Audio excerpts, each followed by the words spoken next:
কোষ ও এর গঠন। বায়োলজি প্রথম পত্রের প্রথম অধ্যায়।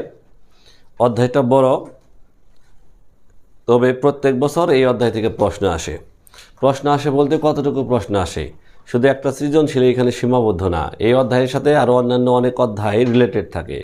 বায়োলজির সবচাইতে সমস্যা হলো যে কম্বাইন্ড কোশ্চেন আসা, অর্থাৎ উদ্দীপক থাকবে এক অধ্যায় থেকে, প্রশ্ন থাকবে 2 থেকে 3 অধ্যায় সম্পৃক্ত করে। তো এই অধ্যায়টা ওই অধ্যায়ের সবচেয়ে গুরুত্বপূর্ণ অধ্যায় হওয়ার কারণ অন্যতম হলো যে এটা একটা কম্বাইন্ড অধ্যায়ের সম্পৃক্ত। এই অধ্যায়ের সাথে অন্যান্য অধ্যায়ের মিল থাকার কারণে এই অধ্যায় থেকে কম্বাইন্ড কোশ্চেনগুলো সবচাইতে বেশি আসে। তারপর আমরা চেষ্টা করব একটু সহজভাবে এই অধ্যায়টা দেখার জন্য। আসলে এই অধ্যায়ের সিকিউগুলো আমরা জানি নেই যে আসলে কোন কোন টপিকস পড়লে এই অধ্যায় থেকে সিকিউ কমন পড়তে পারে। তো দেখো, এই অধ্যায়ের যে 2টা অংশ আছে, একটা অংশ হলো যে তোমার এই কোষীয় অঙ্গাণু, আর একটা আছে হলো তোমার ডিএনএ অংশ। যদি এই বছর কোষীয় অংশ থেকে তোমার কোশ্চেন হয়, তাহলে তার পরের বছর ডিএনএ অংশ থেকে কোশ্চেন হয়। এটা হলো তোমার প্রশ্ন আসার প্যাটার্নের সাধারণ রূপ। তাছাড়া 2-1 ক্ষেত্রে ব্যতিক্রম হতে পারে, তবে নর্মাল নিয়ম হলো যদি এই বছর কোষীয় অংশ থেকে হয়, পরের বছর তোমার ডিএনএ অংশ থেকে হবে। তো দেখো, তো কোষীয় অংশ থেকে যে সকল প্রশ্ন এত যাবৎকাল আসতেছে বা বোর্ডের কোশ্চেনে সবসময় আসে, সেটা হলো কি, কোষ প্রাচীর, কোষ ঝিল্লি, mitochondria, chloroplast, Golgi body, endoplasmic reticulum, nucleus, chromosome. এই যে অঙ্গাণুগুলোর নাম বললাম, এই অঙ্গাণুগুলোই দেখবা যে এত বছর যাবৎ এই অঙ্গাণুগুলো থেকেই তোমার বারবার প্রশ্ন আসতেছে। যেহেতু এই অঙ্গাণুগুলো থেকেই বারবার প্রশ্ন আসতেছে, তাহলে এই অঙ্গাণুগুলো যদি আমরা চিত্রসহ ভালো মতো পড়ি, তাহলে অবশ্যই আমাদের পরীক্ষাটাও কী হবে, ভালো হবে এবং 100% আমরা A+-এর দিকে আগায় যাব।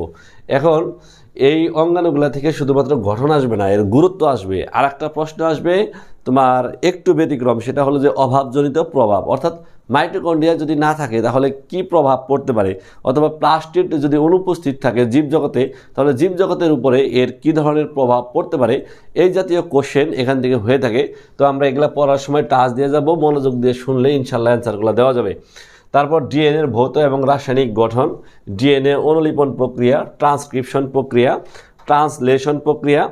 তো এগুলার মধ্যে তোমার এই যে 2 নাম্বার, 3 নাম্বার, 4 নাম্বার, এই যে এই 3টা অংশ কিন্তু তোমার হিউজ ইম্পর্টেন্ট, একেবারে 100% ইম্পর্টেন্ট কোশ্চেন। হ্যাঁ, তারপর দেখো যে জোড়া শব্দগুলোর মধ্যে পার্থক্য লেখো। তাহলে কোষ প্রাচীর, কোষ ঝিল্লির মধ্যে পার্থক্য, প্রোটোপ্লাজম ও সাইটোপ্লাজমের মধ্যে পার্থক্য, মাইটোকন্ড্রিয়া ও প্লাস্টিডের মধ্যে পার্থক্য, ডিএনএ ও আরএনএর মধ্যে পার্থক্য, ট্রান্সক্রিপশন ও ট্রান্সলেশনের মধ্যে পার্থক্য। এই পার্থক্যগুলো তুমি যে কোনো রাইটারের বইয়ের মধ্যে খুব ছোট করে সংক্ষিপ্ত আকারে ছক করে বইয়ের মধ্যে দেওয়া আছে, সেখান থেকে শিখে নিলেও পারবা। আর আমি তো এখানে বলে যাবই 100%। তো আর তোমরা উৎস হলো যে তোমার বই, পাঠ্যপুস্তক বইটা খুলে সেখান থেকে এই পার্থক্যগুলা মুখস্থ করে নিতে পারো। তো আসো যে আমরা এই অধ্যায় নিয়ে একটু আলোচনা করি। তো এই অধ্যায়ের প্রথমে যে জিনিসটা আমরা আলোচনা করব সেটা হলো কোষ। তোমরা নবম দশম শ্রেণীতে কোষ পড়ছো, সেটা কি পড়ছো, যে 2য় অধ্যায়ে পড়ছো কোষ। এখন আসো প্রথমে আমরা সংজ্ঞা দিব। প্রথম যে সংজ্ঞা দিব সেটা হলো কোষ কি। কোষ হলো জীবদেহের গঠনগত ও কার্যকরী একক, সহজ কথায়। তাহলে কোষের সংজ্ঞার মধ্যে তোমার 2টা শব্দ আসলো, একটা হলো গঠনগত আর একটা হলো কার্যকরী। তাহলে কোষ হলো জীবদেহের গঠনগত ও কার্যকরী একক।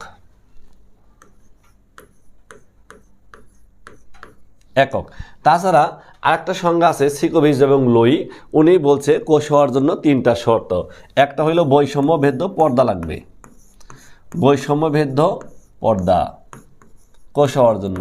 2 নম্বর হলো যে তোমার কোষ হওয়ার জন্য তার জৈবিক কাজের একক হওয়া লাগবে, জৈবিক কাজের একক। 3 নম্বর হলো যে নিজের প্রতিরূপ তৈরি করার ক্ষমতা রাখতে হবে কোনো প্রকার সাহায্য সহযোগিতা ছাড়া। যদি এই 3টা গুণ কোনো জীবের ভিতরে তুমি খুঁজে পাও, তাহলে তুমি নিঃসন্দেহে তাকে কোষ বলতে পারো।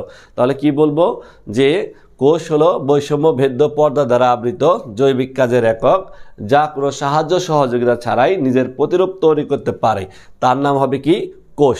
তাহলে আমরা কোষের সংজ্ঞাটা সম্পর্কে ক্লিয়ার হয়ে গেলাম। তো মনে করো যে এখন কোষের মতবাদ, কোষ সম্পর্কিত বিভিন্ন পরীক্ষা নিরীক্ষার মাধ্যমে যে সকল তথ্য ইউনিকভাবে জানা যায়, অর্থাৎ যে সকল তথ্য শুধুমাত্র কোষের বেলায় প্রযোজ্য, অন্য কোনো ক্ষেত্রে প্রযোজ্য না, এই জাতীয় কথাবার্তাগুলারে সাধারণত কোষ মতবাদ বলা হয়ে থাকে। তো কোষ মতবাদের ক্ষেত্রে আমরা প্রথমে যে জিনিসটা জানবো সেটা হলো বিজ্ঞানী স্লেডেন এবং সোয়ান। স্লেডেন আর হইল সোয়ান, এই দুইজন বিজ্ঞানী সর্বপ্রথম তোমার কোষ মতবাদ সম্পর্কে দুইটা মন্তব্য করেন। স্লেডেন 1938 সালে এবং সোয়ান 1940 সালে। স্লেডেন বলেন যে কোষ হলো জীবদেহের গঠনগত একক, এটা হলো 1 নম্বর মতবাদ। তাহলে স্লেডেনের মতে কোষ কি জীবদেহের গঠনগত একক, তাহলে গঠনগত একক।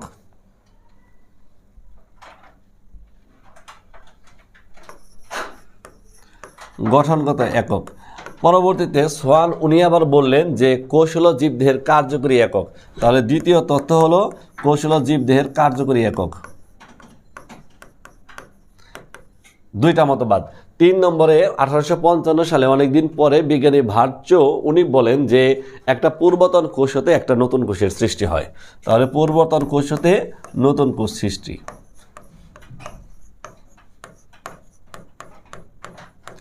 পূর্বতন কোষ হতে নতুন কোষ সৃষ্টি।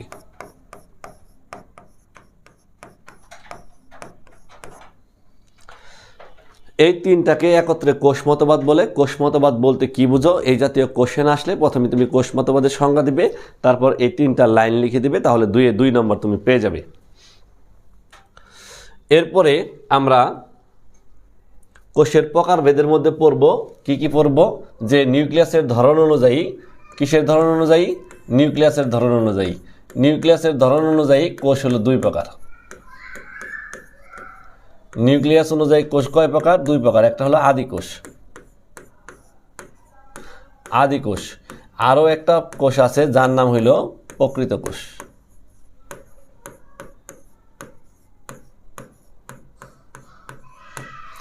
তো আদি কোষের বৈশিষ্ট্য কি? একটা নিউক্লিয়াস সুগঠিত থাকবে। যে সকল কোষের নিউক্লিয়াস সুগঠিত তারা হলো আদি কোষ। তাহলে নিউক্লিয়াস যদি হয় সুগঠিত তাহলে আদি কোষ। আর নিউক্লিয়াস যদি সুগঠিত নয় হয়, অর্থাৎ নিউক্লিয়াসটা সুগঠিত না, তাহলে সেই ক্ষেত্রে সেটা হবে কি? প্রকৃত কোষ। তাহলে নিউক্লিয়াসের ধরন অনুযায়ী কোষ 2 প্রকার, আদি কোষ, সুগঠিত নিউক্লিয়াস, প্রকৃত কোষ, সুগঠিত নয় নিউক্লিয়াস। তারপরে হলো কি, যে তোমার কাজের উপর ভিত্তি করে কোষ হলো 2 প্রকার। তাহলে কাজ অনুযায়ী কোষ কয় প্রকার? 2 প্রকার। একটা হলো কি? দেহ কোষ। যে সকল কোষ দেহ গঠন করে তারা হলো দেহ কোষ। আর 2 নম্বর হলো যে তোমার জনন কোষ। যে সকল কোষ তোমার জনন কাজে অংশ নেয় তারা হলো কি? জনন কোষ। যেমন ধরো শুক্রাণু, ডিম্বাণু। তারপর তোমার হলো যে ক্রোমোজোমের সেট অনুযায়ী কোষ হলো 2 প্রকার।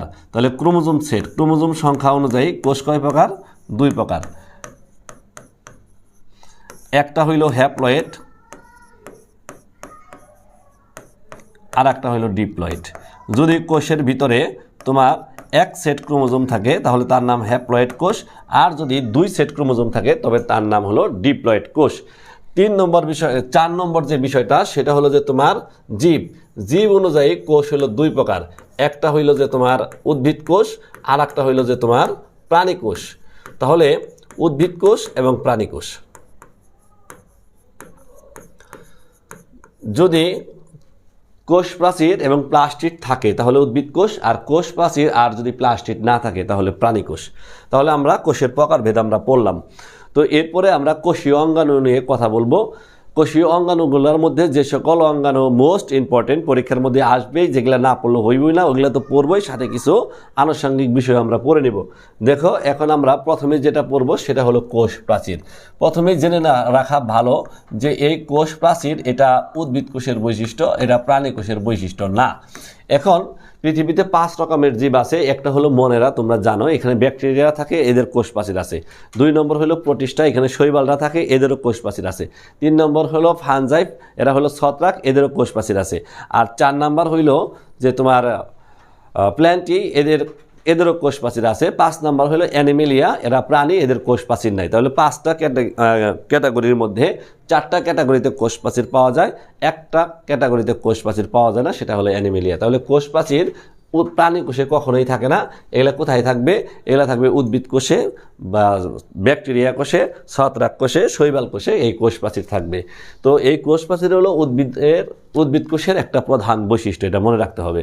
এখন এই কোষ প্রাচীরের গঠন আমরা পড়ে নিব খুব সহজ ভাষায়। একটা বিকশিত কোষ প্রাচীরের 3টা অংশ থাকে। কয়টা স্তর থাকে? 3টা স্তর থাকে। তাহলে একটা বিকশিত স্তর কোষ প্রাচীর মানে একটা প্রাপ্তবয়স্ক অ্যাডাল্ট একটা কোষ প্রাচীরের স্তর সংখ্যা 3। এটা হলো 1 নম্বর তথ্য। তো প্রথম স্তরের নাম কি? সবচাইতে গুরুত্বপূর্ণ এবং প্রধান যে স্তর, সেই স্তরের নাম হলো মধ্যপর্দা। তাহলে প্রত্যেকটা কোষ প্রাচীর কয় স্তর বিশিষ্ট হবে? 3 স্তর বিশিষ্ট হবে। এর মধ্যে প্রধান কোনটা? মধ্যপর্দা। এই মধ্যপর্দা কিভাবে তৈরি হবে? এই মধ্যপর্দা তৈরি হবে হলো যে কোষ বিভাজনের টেলোফেজ পর্যায়ের শেষের দিকে এই কোষ প্রাচীর তৈরি হওয়া শুরু হয়। সেই ক্ষেত্রে তোমার সাইটোপ্লাজম থেকে ফ্রাগমোপ্লাস্ট এবং গোলজি বডি থেকে ভেসিকল, এই 2টা পদার্থ একত্রে জমা হয়ে এরকম জেলির মতো থকথকে একটা স্তর তৈরি করবে, যে স্তরের নাম হলো কি? মধ্যপর্দা। তাহলে মধ্যপর্দা তৈরি হলো কি দিয়ে? ফ্রাগমোপ্লাস্ট দিয়ে। আর কি দিয়ে তৈরি হইলো? আর তৈরি হলো ভেসিকল দিয়ে। এই 2টা মিলে কি তৈরি করলো? মধ্যপর্দা। তারপরে যেহেতু স্তর সংখ্যা 3টা, সেখানে আমরা বলে ফেলেছি একটা, থাকলো আরো 2টা। তার মধ্যে আরেকটি স্তর হইল প্রাথমিক স্তর। এই মধ্যপর্দার উপর দিয়ে এই যে দেখো হলুদ রং করা যে অংশটা আছে, এই মধ্যপর্দার উপর দিয়ে এরকম আরো একটা স্তর তৈরি হয়, যে স্তরটার পুরুত্ব হয় 1 থেকে 3 মাইক্রন, এবং এইটা তৈরি হবে হলো যে সেলুলোজ,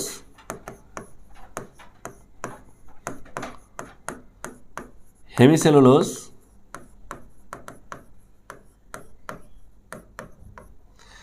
এবং গ্লাইকোপ্রোটিন দিয়ে।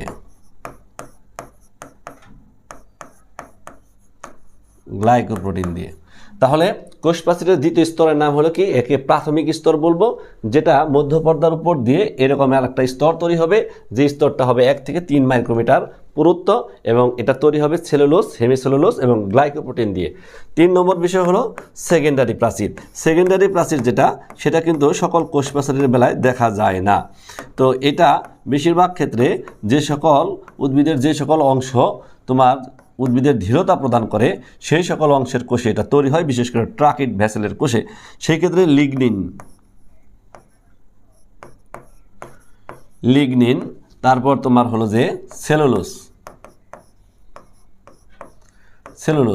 এগুলো জমা হয়ে তোমার সেকেন্ডারি প্রাচীর তৈরি হবে।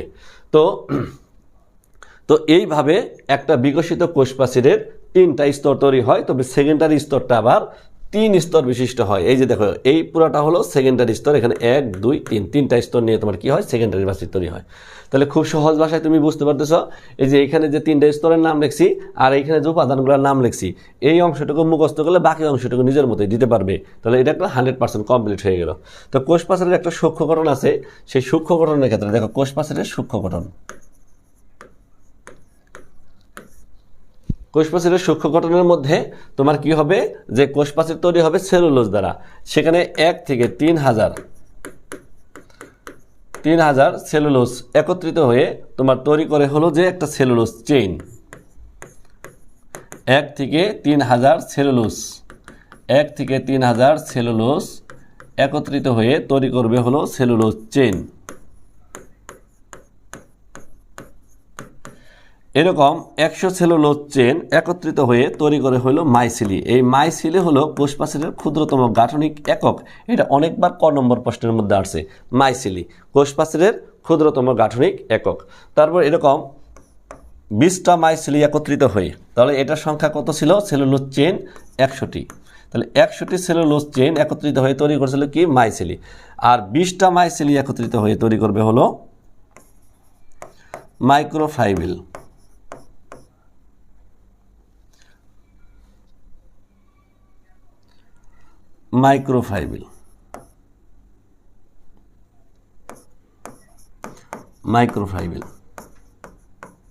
এরকম 250টি মাইক্রোফাইবিল মিলে তৈরি করবে মায়োফাইবিল। তারপরে তৈরি হবে কি? কোষ প্রাচীর। তাহলে এইখানে এই যে মাইসিলি যে অংশটুকু আছে এই অংশটুকু সবচেয়ে বেশি গুরুত্বপূর্ণ। তাহলে এটা হয়ে গেল কি কোষ প্রাচীরের সূক্ষ্ম গঠন। এখন আমরা দ্বিতীয় যে অঙ্গাণু পর্ব তার নাম হলো কোষ ঝিল্লি। কোষ ঝিল্লির অনেকগুলো নাম আছে। কোষ ঝিল্লির অনেকগুলো নাম আছে, তার মধ্যে ধরো এর নাম কোষ পর্দা, এর নাম হলো সাইটোপ্লাজমিক মেমব্রেন, এর নাম হলো সাইটোমেমব্রেন, এর নাম হলো বায়োমেমব্রেন, এর নাম হলো যে তোমার কোষ ঝিল্লি। তাহলে কোষ ঝিল্লি, কোষ পর্দা, সাইটোমেমব্রেন, সাইটোপ্লাজমিক মেমব্রেন, তারপর বায়োমেমব্রেন, সবগুলা নাম একটাই। তাহলে এটা হলো তোমার সেই কোষ ঝিল্লি। এই কোষ ঝিল্লি সবসময় অর্ধবৃত্ত বা বৈষম্যবৃত্ত হয়। এর কারণ হলো যে কোষের ভিতর দিয়ে যে সকল পদার্থ যে পর্দার ভিতর দিয়ে সকল পদার্থ চলাচল করতে পারে না, কিছু নির্বাচিত পদার্থ চলাচল করতে পারে, সেই সকল পদার্থকে বলা হবে কি তোমার বৈষম্যবেদ্য পর্দা। আর এই কোষ ঝিল্লি হলো বৈষম্যবেদ্য পর্দা, কারণ কোষের ভিতরে সকল পদার্থ প্রবেশ নিষেধ, আবার অনেক পদার্থ তার বের করে দিতে হবে, এই জন্য প্রয়োজন অনুযায়ী ঢুকবে এবং বের হবে। তাই কোষ ঝিল্লি সবসময় বৈষম্যবেদ্য পর্দা হয়ে থাকে। এখন এই কোষ ঝিল্লির তোমার যে গঠনটা, সেই গঠনটা আমরা পড়বো আধুনিক গঠনটা। সেই আধুনিক গঠনটা আমরা জানি, সেটার নাম হলো কি ফ্লুইড মোজাইক মডেল, যেটা দিয়েছিল সিঙ্গার এবং নিকলসন ইন 1972-তে। তো তাদের মতে এই কোষ ঝিল্লির গঠনটা আমি খুব সহজভাবে তোমাদের উপস্থাপন করতেছি, মাত্র 5টা মিনিট মনোযোগ দিয়ে শুনলে এটা 100% মুখস্থ হবে বই ছাড়া। এখন দেখো যে কোষ ঝিল্লির গঠনের মধ্যে তো সিঙ্গার এবং নিকলসন যেভাবে বলছিল সেইভাবে আমরা বলবো। তো সিঙ্গার এবং নিকলসন যে বর্ণনাগুলো দিয়েছিল সেই বর্ণনার মধ্যে 1 নম্বরে উনি বলছে যে প্রত্যেকটা কোষ ঝিল্লি 2 স্তর বিশিষ্ট। তাহলে কোষ ঝিল্লি 2 স্তর, কোষ প্রাচীর কয় স্তর ছিল? 3 স্তর। তাহলে কোষ ঝিল্লি কয় স্তর বিশিষ্ট হবে? 2 স্তর বিশিষ্ট হবে। দেখো স্তর নম্বর 1 আর স্তর নম্বর 2, এই যে 2টা স্তর। আর এই 2টা স্তরে তৈরি করবে কে? ফসফোলিপিড। তো ওনার মতে যে কোষ ঝিল্লি ফসফোলিপিড এবং প্রোটিন দ্বারা তৈরি। তাহলে সিঙ্গার এবং নিকলসন 1972 সালে যে মডেল দিয়েছিল সেই মডেল অনুযায়ী কোষ ঝিল্লি তোমার কয় স্তর হবে? 2 স্তর। আর এই 2টা স্তর তৈরি করবে কে? ফসফোলিপিড। তো ওনার ভাষাটাকে আমরা একটু সাজায় বলি, আগেরটুকু বাদ দাও, এখন থেকে শোনো। প্রতিটি কোষ ঝিল্লি লিপিড এবং ফসফোলিপিড এবং প্রোটিন দ্বারা তৈরি। তাহলে 1 নম্বর ঘটনা হলো যে উনি বলতেছে কোষ ঝিল্লি ফসফোলিপিড এবং প্রোটিন দ্বারা তৈরি। তাহলে 1 নম্বর লাইন, কোষ ঝিল্লি ফসফোলিপিড ও প্রোটিন দ্বারা তৈরি, 1 নম্বর লাইন। তারপরে এখন আমরা বর্ণনা করব লিপিডের। ওনার মত অনুযায়ী উনি যেভাবে লিপিডের বর্ণনা উনি দিছিল, যে উনি বলতেছে এখানে যে ফসফোলিপিড অণুগুলো থাকে তা 2 স্তরে বিন্যস্ত। এই যে দেখো একটা স্তর, এই যে একটা স্তর, 2 স্তরে বিন্যস্ত। প্রত্যেক স্তরে ফসফোলিপিড অণুর 2টা করে প্রান্ত থাকে। এই যে একটা পানিগ্রাহী মস্তক আর একটা হলো পানি বিদ্বেষী লেজ। এই যে পানিগ্রাহী মস্তক, পানি বিদ্বেষী লেজ, এই 2টা অংশ, যে দেখো মাথা, লেজ, এই 2টা অংশ নিয়ে ফসফোলিপিডের অণুগুলা গঠিত। তাহলে 3টা কথা বলে ফেলেছি। সিঙ্গার এবং নিকলসনের মতে কোষ ঝিল্লি ফসফোলিপিড ও প্রোটিন দ্বারা তৈরি, কথা নাম্বার 1। তারপরে আমরা ফসফোলিপিডের বর্ণনা দিচ্ছি। ফসফোলিপিডের অণুগুলো 2 স্তরে বিন্যস্ত, 1 নম্বর, 2 নম্বর। তারপরে আমরা বলতেছি ফসফোলিপিড অণুগুলার 2টা প্রান্ত, একটা হইল পানিগ্রাহী মস্তক আর একটা হইল পানি বিদ্বেষী লেজ। তাহলে লিপিড সম্পর্কে বর্ণনা শেষ। এরপরে আসো, উনি বলছিল 2টা উপাদানের কথা, তার মধ্যে লিপিড তো শেষ করলাম, এখন শুরু হবে কি? প্রোটিন। উনি এখন বলতেছে যে ফসফোলিপিডের অণুগুলার মাঝে তোমার কিছু অনিয়তকার মানে হলো যার কোনো সাইজ নাই, এরকম দেখো যে বেসাইজা কিছু জিনিস, অনিয়তকার কিছু স্ফীত বস্তু দেখা যায়, যাদেরকে বলা হবে কি? প্রোটিনের অণু। তাহলে প্রোটিনের অণুগুলা কি করবে? ফসফোলিপিড অণুগুলার মাঝে অনিয়তভাবে বিন্যস্ত থাকবে।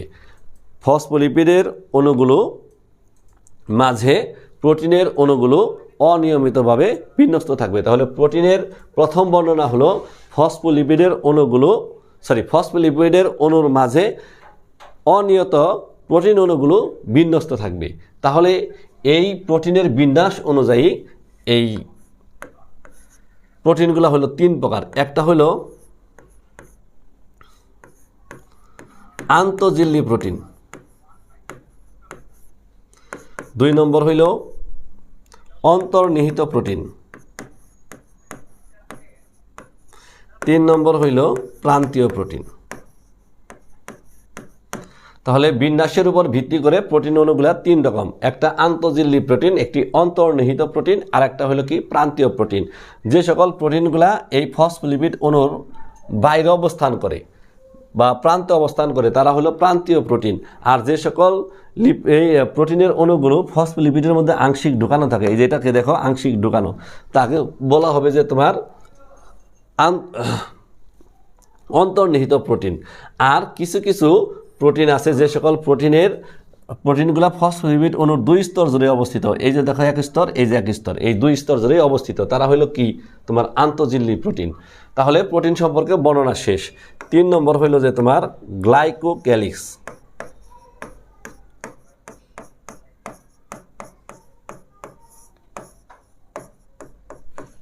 গ্লাইকোক্যালিক্স এটা আবার 2 রকম, একটা হলো গ্লাইকোপ্রোটিন,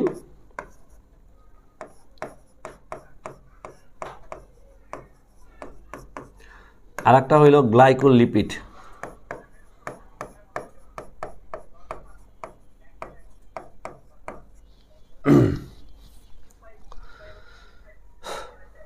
ফসফোলিপিড অণুর মাঝে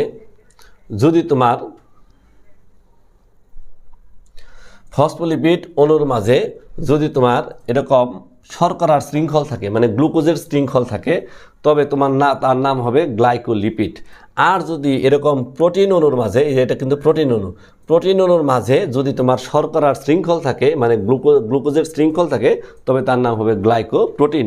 আর গ্লাইকোপ্রোটিন এবং গ্লাইকোলিপিড দুইটাকে একত্রে বলা হবে গ্লাইকোক্যালিক্স। তাহলে সিঙ্গার এবং নিকলসন ওনারা বলছিল কি কোষঝিল্লি 2টা উপাদান দ্বারা তৈরি, ফসফোলিপিড, প্রোটিন। তাহলে কথা দাঁড়াইলো সিঙ্গার এবং নিকলসন বলছিল যে তোমার কোষঝিল্লি 2টা উপাদান দ্বারা তৈরি, একটা ছিল ফসফোলিপিড আর একটা ছিল কি প্রোটিন। তাহলে ফসফোলিপিডের অণুগুলো ছিল 2 স্তরে বিন্যস্ত, আর প্রত্যেক স্তরে এদের ছিল 2টি অংশ, একটা হলো পানিগ্রাহী মস্তক আর একটা হলো পানি বিদ্বেষী লেজ। আর প্রোটিন অণুগুলো ফসফোলিপিড অণুর মাঝে অনিয়মিতভাবে বিন্যস্ত ছিল। তাদের বিন্যাস অনুযায়ী প্রোটিন অণুগুলো ছিল 3 প্রকার। আন্তঃঝিল্লি প্রোটিন সেটা হলো কি তোমার কোষঝিল্লির মানে ফসফোলিপিডের 2 স্তর জুড়েই তারা অবস্থান করে। তারপর কি অন্তর্নিহিত প্রোটিন, যদি তোমার আংশিকভাবে প্রবিষ্ট থাকে, ফসফোলিপিড অণুর মাঝে আংশিকভাবে প্রবিষ্ট থাকে, তবে সেটা হবে অন্তর্নিহিত প্রোটিন। আর যদি একেবারে প্রান্তে থাকে তবে তার নাম হবে কি প্রান্তীয় প্রোটিন। আর গ্লাইকোক্যালিক্সের ক্ষেত্রে আমরা বলছি যে গ্লাইকোপ্রোটিন এবং গ্লাইকোলিপিড, যদি লিপিডের মধ্যে তোমার গ্লুকোজ থাকে মানে শর্করা থাকে তাহলে সেটা গ্লাইকোলিপিড, আর যদি প্রোটিনের মাঝে তোমার শর্করা থাকে অর্থাৎ গ্লুকোজ থাকে তাহলে সেটা হবে গ্লাইকোপ্রোটিন, আর দুইয়ে মিলে হবে গ্লাইকোক্যালিক্স। এখন থেকে গেল যে এই মডেলটাকে কেন ফ্লুইড মোজাইক মডেল বলা হয়। তাহলে ফ্লুইড মোজাইক মডেল বলার কারণ হলো যে এই ফসফোলিপিড অণুগুলা ঠোকাঠুকি করে নিজেদের মধ্যে স্থান পরিবর্তন করে কাঁপে, এর জন্য এদেরকে অনেকটা তরলের মতো অর্থাৎ ফ্লুইডের মতো মনে হয়। আর তোমার হলো যে এই প্রোটিনের অণুগুলো পৃষ্ঠতল থেকে দেখলে মোজাইকের মতো মনে হয়। এই 2 কথার সমন্বয়ে এর নাম দেওয়া হয়েছে কি ফ্লুইড মোজাইক মডেল। তো এটা ছিল কোষঝিল্লির গঠন। এরপরে যে কোষীয় অঙ্গাণু যাব সেটা হলো কি ক্লোরোপ্লাস্ট। এটা পরীক্ষার মধ্যে অনেকবার আসছে। আসলে ক্লোরোপ্লাস্টের গঠন যেটা সেটা প্লাস্টিড থেকে আসছে। তো প্লাস্টিড উদ্ভিদ দেহের গুরুত্বপূর্ণ বৈশিষ্ট্য, এই প্লাস্টিড থাকবে, শৈবাল এবং উদ্ভিদে এই প্লাস্টিড পাওয়া যায়। তো প্লাস্টিড কিন্তু তোমার 3 প্রকার হয়ে থাকে। একটা হলো যে তোমার লিউকোপ্লাস্ট, এরা বর্ণহীন, এর ভিতরে কোনো প্রকার রঞ্জক থাকে না, এগুলো সাধারণত মূলে থাকে। আর একটা হলো ক্রোমোপ্লাস্ট, এগুলো সাধারণত বর্ণযুক্ত অর্থাৎ এর ভিতরে বিভিন্ন প্রকার রঞ্জক পদার্থ থাকে, যে কারণে তোমার উদ্ভিদের ফুলের রং বিভিন্ন রকম হয়ে থাকে। তো সেটা হলো কি ক্রোমোপ্লাস্ট। আর একটা হলো কি ক্লোরোপ্লাস্ট, যে সকল প্লাস্টিডের ভিতরে ক্লোরোফিল নামক সবুজ বর্ণের রঞ্জক কণিকা থাকে তারা হলো ক্লোরোপ্লাস্ট। এখন এই ক্লোরোপ্লাস্টের গঠন আমরা খুব সহজ ভাষায় বর্ণনা করব। দেখো প্রথমে কি আবরণ, প্রত্যেকটা ক্লোরোপ্লাস্ট 2 আবরণে আবৃত, এই যে একটা, মোট 2টা আবরণ। বাইরের আবরণের নাম বহিঃপর্দা, ভিতরের আবরণের নাম অন্তঃপর্দা। আর এই 2টা আবরণই তৈরি হয়েছে প্রোটিন ও লিপিড দ্বারা। তাহলে আবরণের বর্ণনা শেষ। এখন আসি স্ট্রোমা। এই আবরণের ভিতরে এই যে ফাঁকা অংশটা আছে, এই ফাঁকা অংশের নাম হলো কি স্ট্রোমা। তো এই স্ট্রোমা কিভাবে তৈরি? তো ক্লোরোপ্লাস্টের অভ্যন্তরে আবরণ দ্বারা আবৃত যে অংশটা ঘন, অস্বচ্ছ, অসবুজ, অসমসত্ব জলীয় পদার্থ, তার নাম হলো কি স্ট্রোমা। স্ট্রোমার ভিতরে 70 রাইবোজোম, বৃত্তাকার ডিএনএ এবং বৃত্তাকার ডিএনএ থাকে এবং সালোক সংশ্লেষণের অন্ধকার পর্যায়ের C3 ও C4 চক্রের বিক্রিয়া চলে থাকে। এরপর আসে গ্রানা। দেখো স্ট্রোমার মধ্যে চাকতির মতো বস্তু সহযোগে তোমার ঢাকের মতো 40 থেকে 60টা গঠন দেখা যায়। এই গঠনগুলারে বলা হয়, এই ফুল গঠনটাকে বলা হয় কি গ্রানা। আর এক একটা চাকতির মতো এই বস্তু এদেরকে বলা হয় তোমার থাইলাকয়েড বা গ্রানাম চক্র। আচ্ছা, তারপরে গ্রানার ভিতরে কিন্তু তোমার সালোক সংশ্লেষণের আলোক পর্যায়ের বিক্রিয়াগুলো সংগঠিত হয়ে থাকে। এরপর আসে ফটোসিনথেটিক ইউনিট অর্থাৎ সালোক সংশ্লেষণকারী একক। এই গ্রানার ভিতরে কিছু গোলাকার বস্তু থাকে যার নাম কোয়ান্টোসোম। এই কোয়ান্টোসোমের ভিতরে থাকে ক্লোরোফিলের অণু। আর আমরা জানি ক্লোরোফিল অণুই কী করে সালোক সংশ্লেষণ করে থাকে। তাহলে এই 4টা উপাদান নিয়ে তোমার কি গঠিত? ক্লোরোপ্লাস্ট গঠিত। এখন আসো ক্লোরোপ্লাস্টের কাজ বা গুরুত্ব। আমরা সবাই জানি ক্লোরোপ্লাস্ট হলো কোষের রান্নাঘর, অর্থাৎ কোষের ভিতরে শর্করা জাতীয় খাদ্য এই সালোক সংশ্লেষণ প্রক্রিয়ায় তৈরি হয়। এটা কোথায়? ক্লোরোপ্লাস্টের অভ্যন্তরে হয়ে থাকে। এই জন্য কি বলা হয়? কোষের রান্নাঘর বলা হয়ে থাকে। তারপরে এটা কি করে? এটা সূর্য শক্তিকে ব্যবহার করে এটিপি তৈরি করে। তারপরে এটা কি করে? এটা অক্সিজেন উৎপন্ন করে। এই জন্য একে অক্সিজেন ফ্যাক্টরি বলা হয়ে থাকে। তারপরে এটা কি করে? এটা বৈশ্বিক উষ্ণতা নিয়ন্ত্রণ করে থাকে। অর্থাৎ বায়ুতে কার্বন ডাইঅক্সাইডের পরিমাণ বেড়ে গেলে এই কার্বন ডাইঅক্সাইড সে সালোক সংশ্লেষণ প্রক্রিয়ায় ব্যবহার করে, ফলশ্রুতিতে কার্বন ডাইঅক্সাইডের পরিমাণ তোমার বায়ুমণ্ডল থেকে কমে যায়, ফলে বৈশ্বিক উষ্ণতা থেকেও পৃথিবী রক্ষা পেয়ে থাকে। তাহলে এগুলো হলো কি? তাছাড়া এর ভিতরে আলোক শোষণ ঘটে। তো এগুলো হলো যে তোমার এই ক্লোরোপ্লাস্টের গুরুত্ব বা কাজ। অনেক সময় প্রশ্ন আসবে যে এই ক্লোরোপ্লাস্টের অনুপস্থিতিতে জীবজগতে কী ধরনের প্রভাব পড়বে বলে তুমি মনে করো। তাহলে সেই ক্ষেত্রে তুমি এই কাজগুলো প্রথমে উল্লেখ করবে, তারপরে বলবে এই কাজগুলো হবে না, আর না হলে ক্ষতিকর প্রভাবটা তুমি দেখাবে। যেমন ধরো যে এটা না হলে শর্করা জাতীয় খাদ্য তৈরি হবে না। শর্করা জাতীয় খাদ্য যদি তৈরি না হয় তাহলে সেই ক্ষেত্রে কি হবে? মানুষ সহ যে পৃথিবীতে যত প্রাণী আছে তারা খাদ্যহীনতায় ভুগে বা খাদ্যর অভাবে সবাই কী হবে? মারা যাবে, জীবকুল ধ্বংস হয়ে যাবে। তো এই ধরনের কথাগুলো তুমি যখন লিখে দিবা সেটাই হয়ে যাবে অভাবজনিত প্রভাব। এরপর আসো মাইটোকন্ড্রিয়া। তো দেখো মাইটোকন্ড্রিয়ার একটা ছোট্ট ছবি, একেবারে সহজ কথায় বলবো। মাইটোকন্ড্রিয়ার মধ্যে প্রথমে আমি যে বর্ণনা দেবো সেটা হলো ওই ক্লোরোপ্লাস্টের মতো আবরণ। দেখো দুইটা আবরণ, এই যে একটা আবরণ, এই যে একটা আবরণ, দুইটা আবরণ, এই যে এইটা একটা আবরণ, এই যে এটা একটা আবরণ, মোট হলো দুইটা আবরণ। তাহলে প্রত্যেকটা মাইটোকন্ড্রিয়া দুইটা আবরণ দ্বারা আবৃত। বাইরের আবরণের নাম বহিঃপর্দা, ভিতরের আবরণের নাম অন্তঃপর্দা। তাহলে বহিঃপর্দা এবং অন্তঃপর্দা দুইটা আবরণ গেল। তারপর কি এই আবরণ কি দ্বারা তৈরি? যথারীতি আগের মতোই প্রোটিন ও লিপিড দ্বারা তৈরি। প্রোটিন আর লিপিড আবরণ অংশ। তারপর দেখো আমরা পড়ব ম্যাট্রিক্স অংশ। ম্যাট্রিক্স, এই ম্যাট্রিক্সেরও আবারও দুইটা অংশ আছে, একটা হলো বহিঃম্যাট্রিক্স,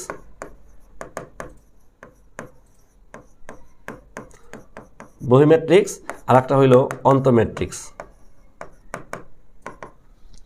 তাহলে দেখো যে এই যে বহিঃপর্দা আর ভিতরের পর্দা, এই দুই পর্দার মাঝখানে, বহিঃপর্দা এবং ভিতরের পর্দা, এই দুই পর্দার মাঝখানে যে ফাঁকা জায়গা এটা হলো বহিঃম্যাট্রিক্স।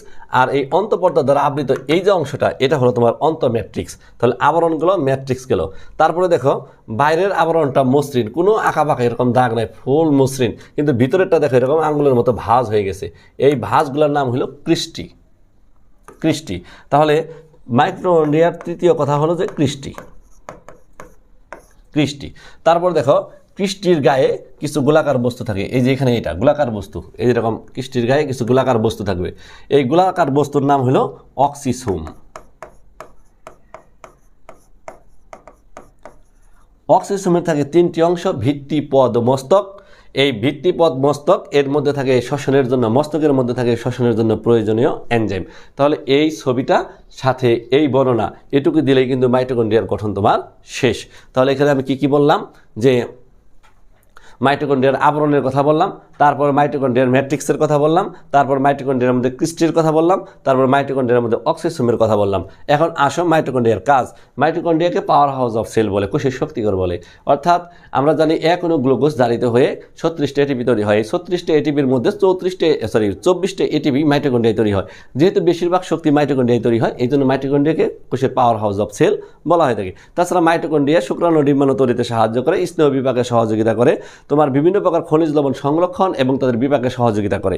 এই ক্ষেত্রেও যদি তোমার অভাবজনিত প্রভাব আসে তাহলে সেই ক্ষেত্রে বর্ণনাটা ওইভাবে দিয়ে দিবে। এখন একটা বিশেষ প্রশ্ন, সেই প্রশ্নটা হলো যে তোমার এন্ডোসিম্বায়ন্ট, এন্ডোসিম্বায়ন্ট, এন্ডোসিম্বায়ন্ট বা তোমার স্বতন্ত্র জীব। আধুনিক বিজ্ঞানীরা মাইটোকন্ড্রিয়া এবং প্লাস্টিডকে তোমার কোষীয় অঙ্গাণু বলতে নারাজ। তাদের মতে এরা হলো স্বতন্ত্র জীব অথবা এন্ডোসিম্বায়ন্ট। এখন এন্ডোসিম্বায়ন্ট শব্দের অর্থ হলো তোমার কি অন্তঃমিথুজীবিতা। আর স্বতন্ত্র জীব বলার কারণ বা তোমার অন্তঃমিথুজীবিতা বলার কারণ এখানে আমরা উল্লেখ করি। ওনারা বলছে যে মাইটোকন্ড্রিয়া এবং প্লাস্টিডের বৈশিষ্ট্য ব্যাকটেরিয়ার সাথে মিল সম্পন্ন। ব্যাকটেরিয়া যেমন একটা স্বতন্ত্র জীব, ঠিক তেমনি মাইটোকন্ড্রিয়া এবং প্লাস্টিডও একটা স্বতন্ত্র জীব। কারণ হলো ব্যাকটেরিয়ার মধ্যেও 70S রাইবোজোম পাওয়া যায়, আবার মাইটোকন্ড্রিয়ার মধ্যেও 70S রাইবোজোম পাওয়া যায়। তাহলে 1 নম্বর শর্ত হলো 70S রাইবোজোম। এই 70S রাইবোজোম কোথায় পাওয়া যাবে? ব্যাকটেরিয়ার দেহে। আবার এই 70S রাইবোজোম কোথায় পাওয়া যাবে? মাইটোকন্ড্রিয়া এবং ক্লোরোপ্লাস্টের দেহে। তারপর ব্যাকটেরিয়ার দেহেও থাকে বৃত্তাকার ডিএনএ, এই মাইটোকন্ড্রিয়ার দেহেও থাকে বৃত্তাকার ডিএনএ। তারপর ব্যাকটেরিয়ার দেহেও থাকে তোমার এই কোষ ঝিল্লি, যা প্রোটিন ও লিপিড দ্বারা তৈরি। এদের ক্ষেত্রেও যে ঝিল্লি থাকে এগুলোও প্রোটিন ও লিপিড দ্বারা তৈরি। তাহলে এই ক্ষেত্রেও ব্যাকটেরিয়ার সাথে তোমার মাইটোকন্ড্রিয়া এবং প্লাস্টিডের মিল। তারপরে ব্যাকটেরিয়ার দেহে থাকে মেসোজোম, ব্যাকটেরিয়ার দেহে থাকে মেসোজোম, আর এদের দেহে থাকে সাধারণত ক্রিস্টি এবং গ্রানা। তাহলে মাইটোকন্ড্রিয়া এবং প্লাস্টিডের বৈশিষ্ট্যগুলো ব্যাকটেরিয়ার সাথে সাদৃশ্যপূর্ণ বা মিল সম্পন্ন হয়। বর্তমান বিজ্ঞানীরা এদেরকে কোষীয় অঙ্গাণু না বলে স্বতন্ত্র জীব হিসেবে আখ্যায়িত করে থাকে। আর এন্ডোসিম্বায়ন্ট বলার কারণ হলো যারা এরা কোষের ভিতরে অন্তঃমিথুজীবী প্রক্রিয়ায় বসবাস করে, এই জন্য এদেরকে কি বলে? এন্ডোসিম্বায়ন্ট। এখন আসো পরবর্তী যে বিষয়, সেটা হলো যে তোমার কি এন্ডোপ্লাজমিক রেটিকুলাম।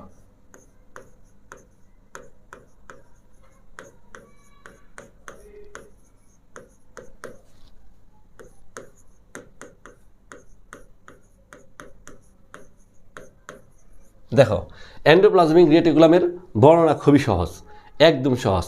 এন্ডো শব্দের অর্থ ভিতর, প্লাজমিক মানে সাইটোপ্লাজম, রেটিকুলাম মানে জাল। সাইটোপ্লাজমের ভিতরে যে জালিকাকার বস্তুগুলো দেখা যায় তাই হলো কি এন্ডোপ্লাজমিক রেটিকুলাম।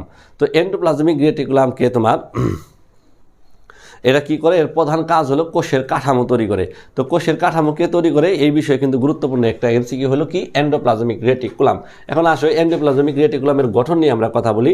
এন্ডোপ্লাজমিক রেটিকুলাম সাধারণত 3টা অংশ নিয়ে গঠিত। একটা হলো সিস্টার্নি, আর একটা হলো ভেসিকল, আর একটা টিউবলস।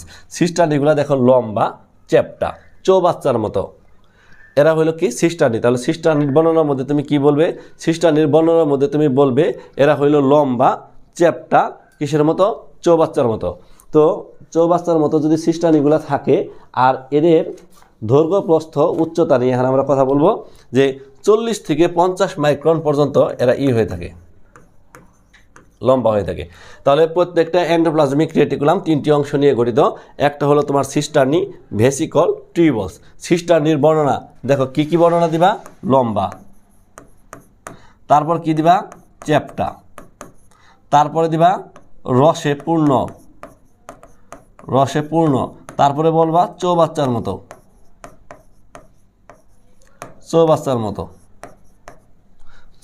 মতো, তাহলে সিস্টার্নির সংজ্ঞার মধ্যে বলবা যে সিস্টার্নিগুলো লম্বা, চ্যাপ্টা, রসে পূর্ণ, চৌবাচ্চার মতো, এবং এটা তোমার 40 থেকে 50 মাইক্রন লম্বা হয়ে থাকে।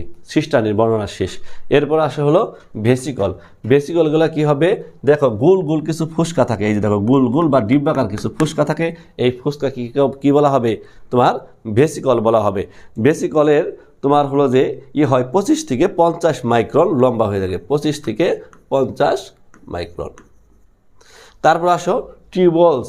টিউবলস থাকে তোমার হলো যে তোমার এগুলার মতোই লম্বা, চ্যাপ্টা, রসে পূর্ণ থাকে। তবে এরা হলো শাখান্বিত না, শাখাবিহীন, কিন্তু এদের মধ্যে দেখা যায় শাখা প্রশাখা আছে। এরা হলো কি টিউবলস। টিউবলসগুলো তোমার সাধারণত তোমার 50 থেকে 190 মাইক্রন পর্যন্ত লম্বা হয়ে থাকে। তাহলে এটা হয়ে গেল কি এন্ডোপ্লাজমিক রেটিকুলামের গঠন। এখন এন্ডোপ্লাজমিক রেটিকুলাম আবার দুই রকম হয়, একটা হইল মসৃণ আর একটা হইল অমসৃণ।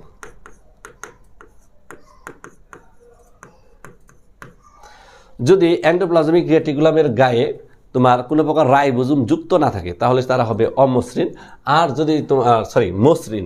আর যদি তোমার এন্ডোপ্লাজমিক রেটিকুলামের গায়ে রাইবোজোম যুক্ত থাকে তাহলে তারা হবে অমসৃণ। তাহলে রাইবোজোম যদি থাকে, রাইবোজোম যুক্ত, তাহলে অমসৃণ, আর রাইবোজোম নাই তাহলে সেই ক্ষেত্রে তারা হবে কি মসৃণ। তাহলে এই হলো তোমার এন্ডোপ্লাজমিক রেটিকুলামের গঠন এবং কাজ।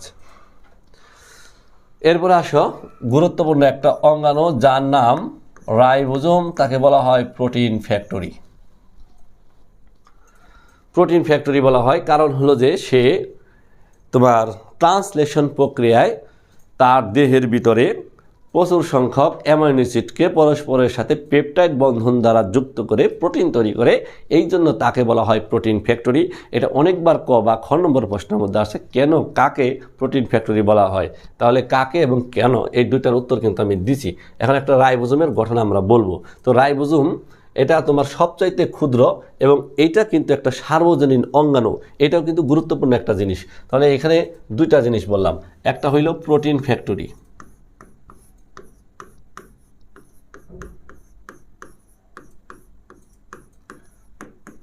প্রোটিন ফ্যাক্টরি কেন বলা হয় ব্যাখ্যা দেওয়া হয়েছে। এরপরে আসে সার্বজনীন অঙ্গাণু।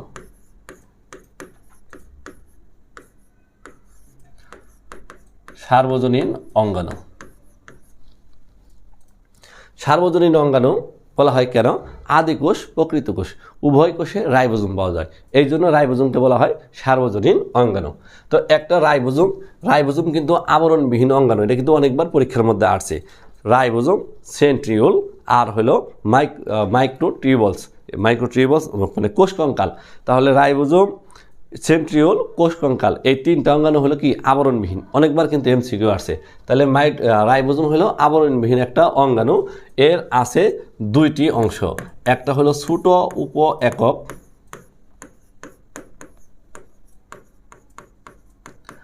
আর দুই নম্বর হইল বড় উপ একক।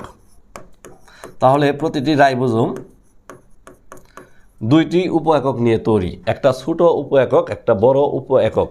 শুধুমাত্র এই দেখো, এটা একটা ছোট উপ একক, এটা হলো বড় উপ একক। শুধুমাত্র প্রোটিন সংশ্লেষণের সময় এই দুইটা উপ একক পরস্পরের সাথে যুক্ত হয়, তাছাড়া সবসময় এরা আলাদা আলাদা থাকে। তো ছোট উপ একক যেটা, সেটা হলো যে তোমার 40S আদি প্রকৃত কোষের বেলায়। তাহলে 40S কোথায় হবে প্রকৃত কোষের বেলায়। আর যদি আদি কোষ হয় তাহলে সেই ক্ষেত্রে ছোট উপ এককের মান হবে 30S। এখন বলতে পারি যে এস মানে কি, এস মানে ভেদ বা কনস্ট্যান্ট, অর্থাৎ রাইবোজোমের তলানীকরণের হার বা অধঃক্ষেপণ গুণাঙ্ককে সংক্ষেপে এস দ্বারা প্রকাশ করে। তো তোমার ছোট উপ একক যদি প্রকৃত কোষ হয় তাহলে সেই ক্ষেত্রে এর মান হবে 40S, আর যদি আদি কোষ হয় তবে তার মান হবে 30S। আর বড় উপ এককের ক্ষেত্রে প্রকৃত কোষ হইলে তার মান হবে 60S, আর তোমার আদি কোষ যদি হয় তাহলে তার মান হবে 50S। তাহলে আদি কোষের বেলায় 30S আর 50S এই দুইটা মিলা হয় কত 80S, কিন্তু সিস্টেম লসের কারণে এটাকে মোট দেখানো হবে কত এস 70S। তাহলে আদি কোষের রাইবোজোম হলো 70S প্রকৃতির, আর প্রকৃত কোষের বেলায় 40S এবং হলো 60S, এই দুইটা মিলা কত হইলো 100S। আর সিস্টেম লসের জন্য এটা সর্বশেষ দাঁড়াইব কত 80S। তাহলে প্রকৃত কোষের রাইবোজোমের মান কত 80S। তারপরে এই ছোট উপ একক বড় উপ এককের উপরে টুপির ন্যায় সাধারণত বিন্যস্ত থাকে।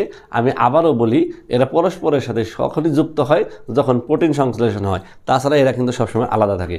যখন প্রোটিন সংশ্লেষণের সময় এদের মাঝখান দিয়ে আরএনএ থাকে, এমআরএনএ থাকে এবং এর ভিতরে টিআরএনএ থাকে। অন্য কোনো ক্ষেত্রে এমআরএনএ বা টিআরএনএ সাধারণত পাওয়া যায় না। তো এর উপরে রাসায়নিক উপাদান যদি আমরা অ্যানালাইসিস করি তাহলে এর অর্ধেক হইল, একটা রাইবোজোমের অর্ধেক হইল প্রোটিন আর অর্ধেক হইল আরএনএ। তো আমাদের রাইবোজোম গেল। এখন আসো যে আমরা পড়ব Golgi body. Golgi body, Golgi বডির তিনটি অংশ, একটি হইল যে তোমার সিস্টার্নি, তাহলে গোলজি বডির গঠনের মধ্যে একটা গোলজি বডি 3টি অংশ নিয়ে গঠিত। তার মধ্যে প্রথম অংশের নাম কি? সিস্টার্নি। এই যে এগুলো হলো সিস্টার্নি। দেখো লম্বা, চ্যাপ্টা, চৌবাচ্চার মতো, দুই প্রান্ত মোটা, মাঝখানে চিকন, এর নাম হলো কি? সিস্টার্নি। সিস্টার্নিগুলা গাদা করে অবস্থান করে, মানে স্তূপ আকারে অবস্থান করে। 3 থেকে 8টা সিস্টার্নি একত্রিত থাইকা তোমার হলো যে সাধারণত অবস্থান করে থাকে। এই সিস্টার্নিগুলার মধ্যে যারা নিউক্লিয়াসের কাছে থাকে, ধরো এইখানে নিউক্লিয়াস আছে, তাহলে যারা নিউক্লিয়াসের কাছে থাকে তাদের নাম হলো যে তোমার ট্রান্সসিস্টার্না। আর যারা তোমার হলো যে পরিধির মানে কোষঝিল্লির কাছে থাকে তাদেরকে বলা হয় সিস সিস্টার্না। তাহলে তোমার সিস্টার্না 2 রকম হয়ে গেল, সিস সিস্টার্না আর ট্রান্সসিস্টার্না। তাছাড়া মাঝখানগুলারে বলা হয় মিডিয়াল সিস্টার্না। তো কিছু সিস্টার্না, ট্রান্সসিস্টার্না এবং ভেসিকল মিলে তৈরি করে টিজিএন, ট্রান্স গোলজি নেটওয়ার্ক। আর সিস সিস্টার্নাম আর ভেসিকল মিলে তৈরি করে সিজিএন অর্থাৎ সিস গোলজি নেটওয়ার্ক। তাহলে মনে থাকবে, তাহলে সিস্টার্নার ক্ষেত্রে আমরা যেটা বলতেছি সেটা হলো এগুলা লম্বা, তারপরে এরা হলো চ্যাপ্টা, তারপরে এরা হলো চৌবাচ্চার মতো, তারপরে এরা হলো গাধা করে অবস্থান করে। প্রত্যেকটা গাধা এদের সংখ্যা থাকে 3 থেকে 8টি। তাছাড়া এর মধ্যে 3 ধরনের সিস্টার্না থাকে। একটা হলো ট্রান্স, আর একটা হলো সিস, আর একটা হলো মিডিয়াল। এই 3 ধরনের সিস্টার্না থাকে। তাহলে আর ট্রান্স সিস্টার্না আর ভেসিকল মিলে ট্রান্স গোলজি নেটওয়ার্ক, আর সিস সিস্টার্না এবং ভেসিকল দুইটা মিলে হলো সিস গোলজি নেটওয়ার্ক। তাহলে এটা হলো কি? Cis plus vesicle. আর এটা কি? Trans plus vesicle.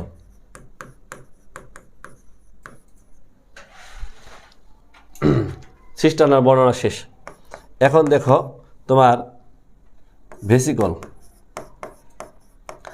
সিস্টার্নার চারদিকে ছোট ছোট যে ফুসকার মতো গঠনগুলো দেখা যায় তার নাম হলো ভেসিকল, আর সর্বশেষ হলো ভ্যাকিউল। তাহলে সিস্টার্নার মধ্যে এই ছোট ছোট যে ভেসিকলগুলো দেখা যায়, মানে ফুসকা, ছোট ছোট যে ফুসকাগুলো দেখা যায় এর নাম হলো ভেসিকল। আর সিস্টার্নার চারদিকে এই যে বড় বড় যে ফুসকাগুলো দেখা যায় এর নাম হলো ভ্যাকিউল।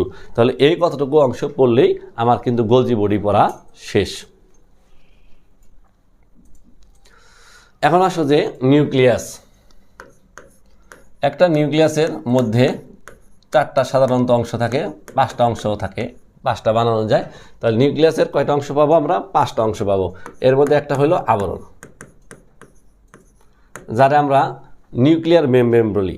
নিউক্লিয়ার মেমব্রেন বলার কারণ কি? কারণ নিউক্লিয়াসের আবরণ, এই জন্য নিউক্লিয়ার মেমব্রেন। তাহলে নিউক্লিয়াসের চারদিকে দ্বিস্তর বিশিষ্ট, এই যে একটা স্তর, এই যে একটা স্তর, দ্বিস্তর বিশিষ্ট একটা আবরণ থাকে, যে আবরণের নাম কি? Nuclear membrane. তাহলে এটা কয় স্তর? 2 স্তর, 2 স্তর। আর এটা কি দ্বারা তৈরি? বরাবরের মতো যে কোনো আবরণ প্রোটিন ও লিপিড দ্বারা তৈরি, প্রোটিন আর লিপিড দ্বারা তৈরি। তারপরে আবরণ এর পরে হলো যে নিউক্লিয়ার রন্ধ্র।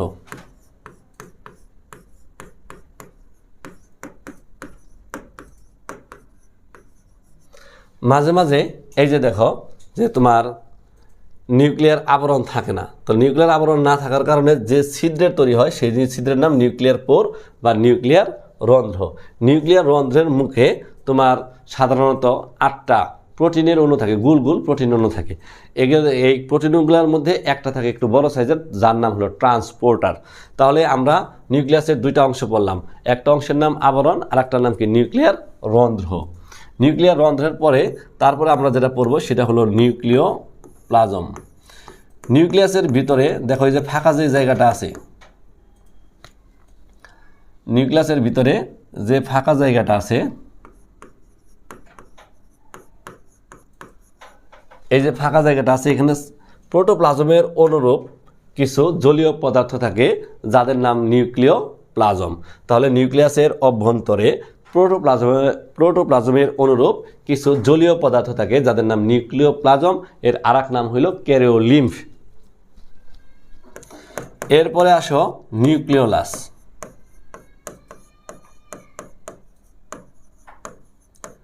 নিউক্লিওলাস। তাহলে নিউক্লিওলাস কে আছে? এই যে দেখো, এটা হলো নিউক্লিওলাস। তাহলে নিউক্লিয়াসের ভিতরে সবচাইতে ঘন গোলাকার অরঞ্জিত যে অংশটা থাকে এর নাম হলো নিউক্লিওলাস। এটা সাধারণত আরএনএ সমৃদ্ধ হয়ে থাকে। সর্বশেষ হলো ক্রোমাটিন জালিকা।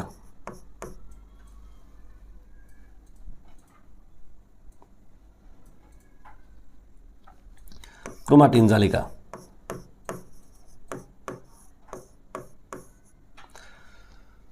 ক্রোমাটিন জালিকা তাহলে নিউক্লিয়াসের অভ্যন্তরে বিশ্রাম দশায় অর্থাৎ ইন্টারফেস দশায় ক্রোমোজোমগুলো জালের ন্যায় বিস্তৃত থাকে, তখন তাদেরকে কি বলা হবে? ক্রোমাটিন জালিকা। তাহলে এই কয়েকটা অংশ নিয়ে তোমার নিউক্লিয়াস গঠিত। তাহলে প্রথমে বলছিলাম 2 স্তর বিশিষ্ট প্রোটিন ও লিপিড দ্বারা তৈরি। তো মাঝে মাঝে স্তর নাই, এর নাম হলো কি? নিউক্লিয়ার রন্ধ্র। নিউক্লিয়ার রন্ধ্রের মধ্যে কি থাকে? প্রোটিন অণু থাকে, গোল গোল প্রোটিন অণু। এর মধ্যে যে বড়টা থাকে তার নাম ট্রান্সপোর্টার। এই শব্দগুলো কিওয়ার্ড। এরপরে নিউক্লিওপ্লাজম। আমি বলছি নিউক্লিয়াসের ভিতরে কার অনুরূপ? প্রোটোপ্লাজমের অনুরূপ।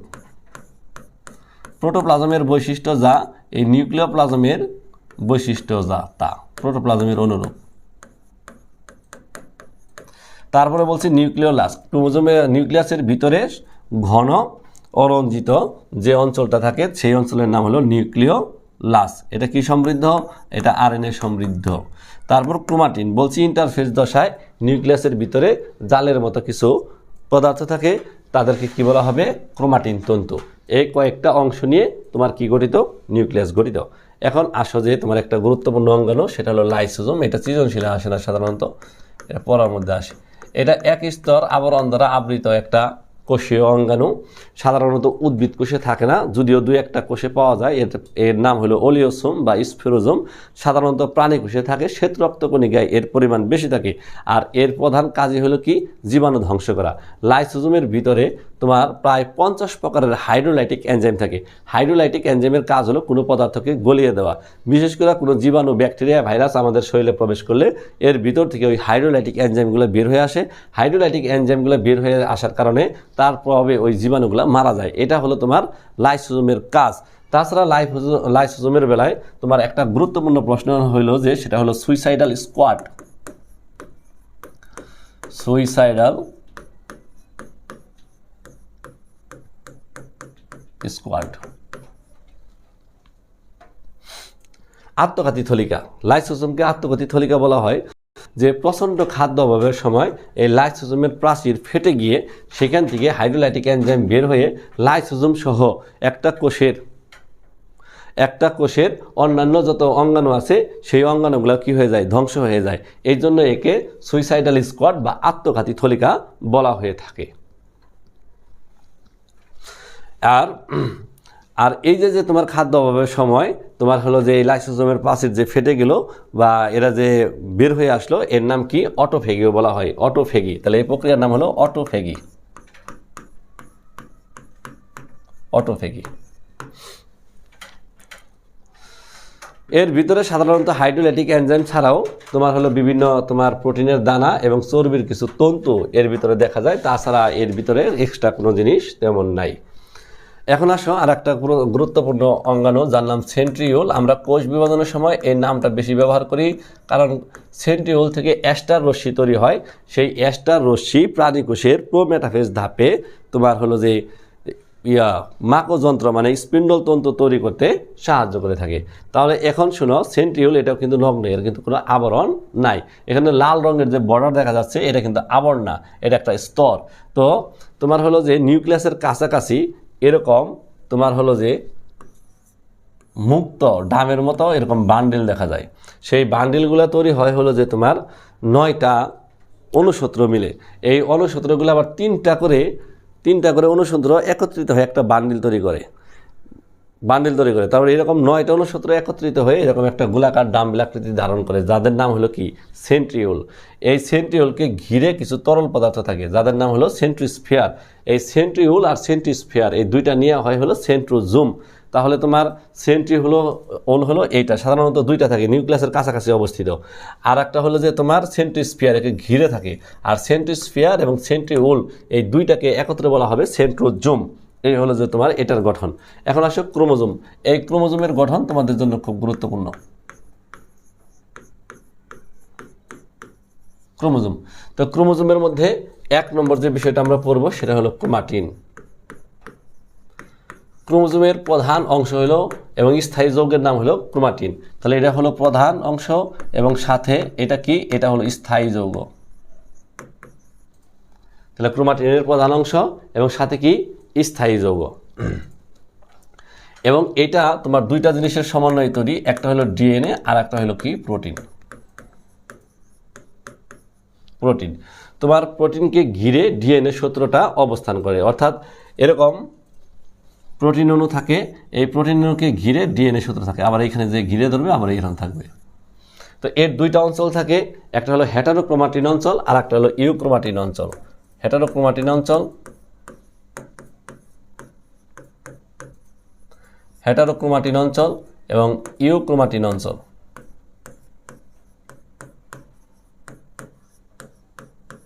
ইউক্রোমাটিন অঞ্চল। তাহলে ক্রোমোজোমের প্রধান এবং স্থায়ী যৌগের নাম হলো ক্রোমাটিন। এটা ডিএনএ ও প্রোটিন দ্বারা তৈরি। তোমার প্রোটিনকে ঘিরে ডিএনএ সূত্রটা অবস্থান করে। এর মধ্যে দুইটা অংশ আছে, একটা হেটারোক্রোমাটিন যৌগ আর একটা ইউক্রোমাটিন যৌগ। যেখানে তোমার এই প্রোটিন এবং হলো ডিএনএ দুটো একসাথে পেঁচাইয়া থাকে, সেটা হলো তোমার হেটারোক্রোমাটিন অঞ্চল। এখানে তোমার জিনগুলা নিষ্ক্রিয় থাকে। ইউক্রোমাটিন অঞ্চলে তোমার জিনগুলা সক্রিয় থাকে, সেই ক্ষেত্রে শুধুমাত্র ডিএনএ অংশটা সূক্ষ্ম থাকে। এরপরে আসো তোমার ক্রোমাটিড। প্রতিটি ক্রোমোজোম সেন্ট্রোমিয়ার ব্যতীত দুইটা সূত্রকে ভাগ থাকে, এই এক একটা সূত্রকের নাম হলো কি, ক্রোমাটিড। তাহলে প্রত্যেকটা সূত্রক, এই সূত্রকগুলো হবে,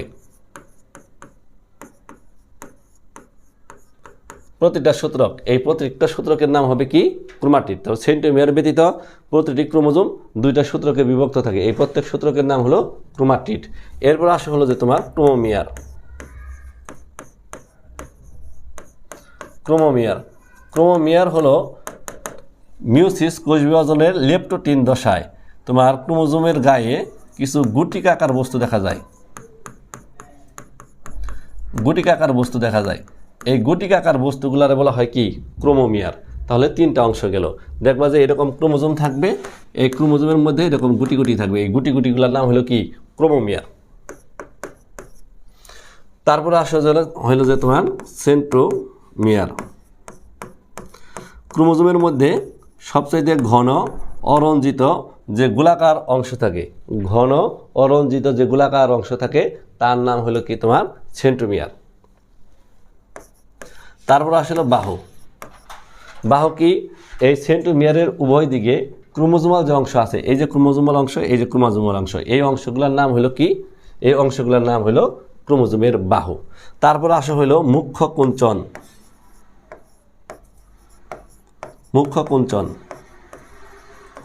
মুখ্য কুঞ্চন সেন্ট্রোমিয়ার যে এলাকায় থাকে সেই এলাকায় যে খাস তৈরি হয় বা সংকুচিত স্থান তৈরি হয়, এই সংকুচিত এই স্থানের নাম হলো কি, তোমার মুখ্য কুঞ্চন। এই মুখ্য কুঞ্চনের পরে যেটা আমরা পড়বো সেটা হলো গৌণ কুঞ্চন। গৌণ কুঞ্চন, তোমার এই যে এখানে দেখো, এই সেন্ট্রোমিয়ার বাদ দিয়ে অন্য কোনো জায়গায় যদি এরকম সংকুচিত স্থান পাওয়া যায় তবে তার নাম হবে কি, গৌণ কুঞ্চন। গৌণ কুঞ্চনের পরে আমরা পড়বো হলো যে কি, স্যাটেলাইট।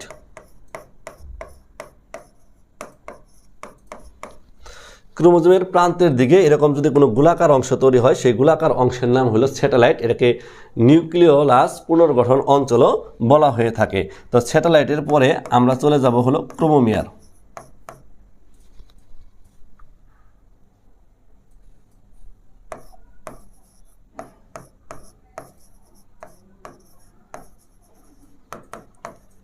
ক্রোমোমিয়ার, ক্রোমোমিয়ারের ক্ষেত্রে তুমি দেখো, ক্রোমোমিয়ার না, সরি, এটা হবে টেলোমিয়ার।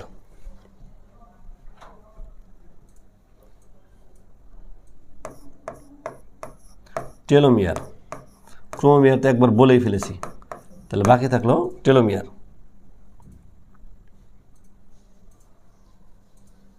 টেলোমিয়ার ক্রোমোজোমের বৈশিষ্ট্যপূর্ণ প্রান্ত, এই যে প্রান্ত, এই প্রান্তর নাম হলো কি, টেলোমিয়ার। তারপরে আছে দুইটা কল্পিত জিনিস, একটা হলো আবরণ।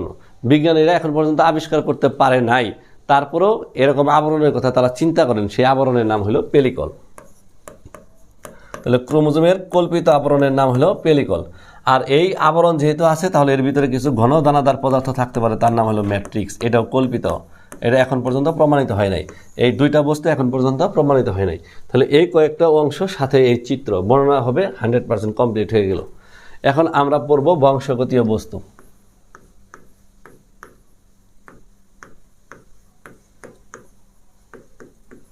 বংশগতীয় বস্তু যে সকল পদার্থের মাধ্যমে পিতামাতার বৈশিষ্ট্য সন্তান সন্ততির দেহে স্থানান্তরিত হয় তাদেরকে বলা হয় বংশগতীয় বস্তু।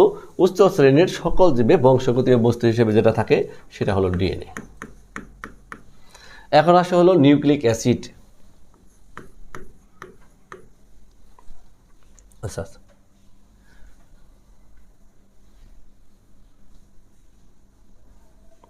Nucleic acid.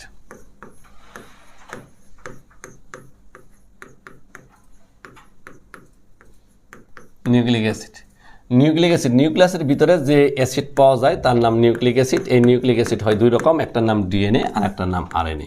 ডিএনএকে বলা হয় ডিঅক্সি রাইবো নিউক্লিক অ্যাসিড, আরএনএকে বলা হয় রাইবো নিউক্লিক অ্যাসিড। তো ডিএনএ এবং আরএনএর গঠন শেখা আমাদের জন্য খুবই জরুরি। এখন আমরা ডিএনএ এবং আরএনএর গঠনটা আমরা শিখব। তো এখন দেখো যে এই যে ডিএনএ আছে, এই যে আরএনএ আছে, এদের গঠন আমরা ধারাবাহিকভাবে শুরু করার আগে প্রথমে আমরা ডিএনএ শুরু করে দেব।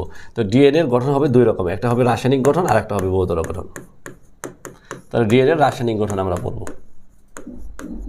তাহলে দেখো ডিএনএ রাসায়নিক গঠনের মধ্যে 1 নম্বর উপাদান হলো, এর ভিতরে আছে ফসফরিক অ্যাসিড। ফসফরিক অ্যাসিড এর সংকেত হইল H3PO4। 2 নম্বর উপাদান হইল যে তোমার এর মধ্যে রাইবোজ শর্করা। রাইবোজ শর্করা, রাইবোজ শর্করার কি 5 কার্বন বিশিষ্ট অ্যালডিহাইড গ্রুপযুক্ত যে শর্করা তার নাম হলো রাইবোজ শর্করা। তাহলে 5 কার্বন বিশিষ্ট শর্করা। তাহলে রাইবোজ শর্করার বর্ণনার মধ্যে এটা হলো 5 কার্বন কি গ্রুপযুক্ত, এটা অ্যালডিহাইড গ্রুপযুক্ত। তাহলে 5 কার্বন বিশিষ্ট অ্যালডিহাইড গ্রুপযুক্ত যে শর্করা তার নাম হলো কি রাইবোজ শর্করা। এই রাইবোজ শর্করা হইলো তোমার দুই রকম।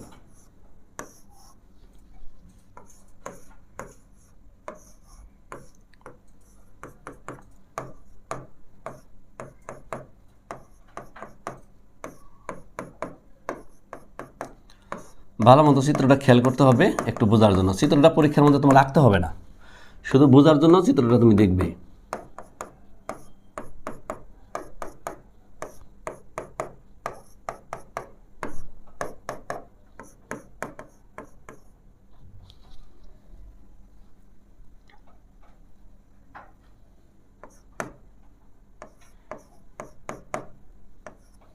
দেখো এটাও রাইবোজ শর্করা, এটাও রাইবোজ শর্করা।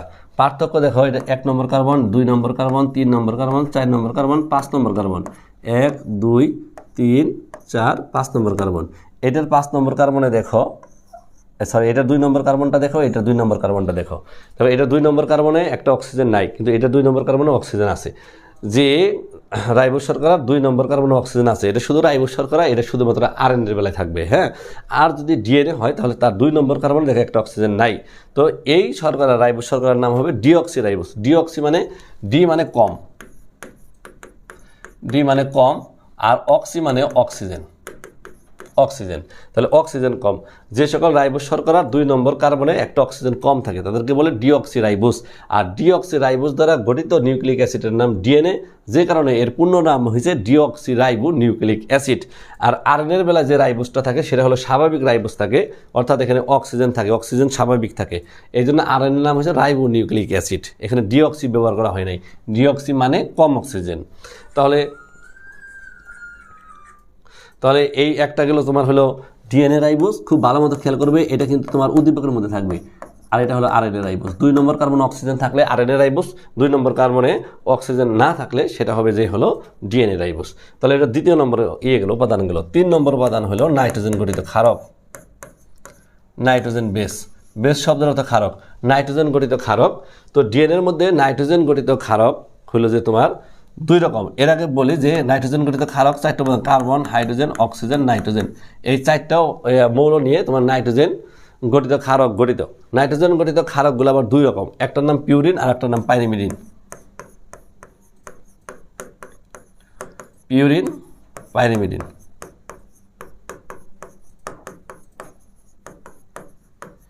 দুই রিং বিশিষ্ট ক্ষারকের নাম পিউরিন আর এক রিং বিশিষ্ট ক্ষারকের নাম হলো পাইরিমিডিন। তো পিউরিন হিসেবে এখানে থাকবে হলো অ্যাডেনিন, আর পাইরিমিডিন হিসেবে এখানে থাকবে হলো যে এটা অ্যাডেনিন এবং গুয়ানিন থাকবে হলো পিউরিন হিসেবে।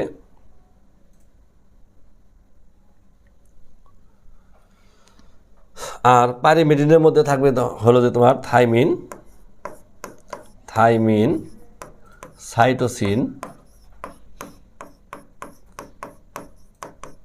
সাইটোসিন, আর হইল ইউরাসিল।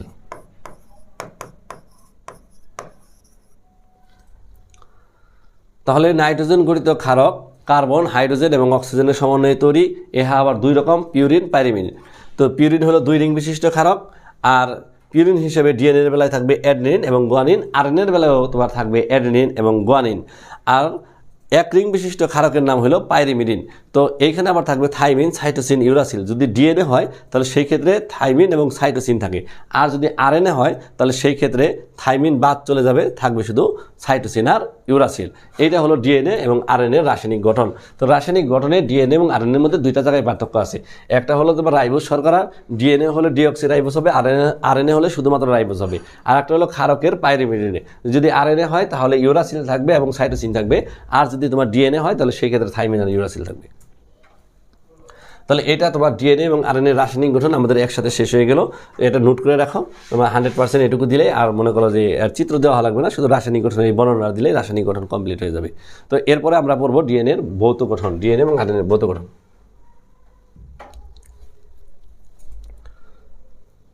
ভৌত গঠন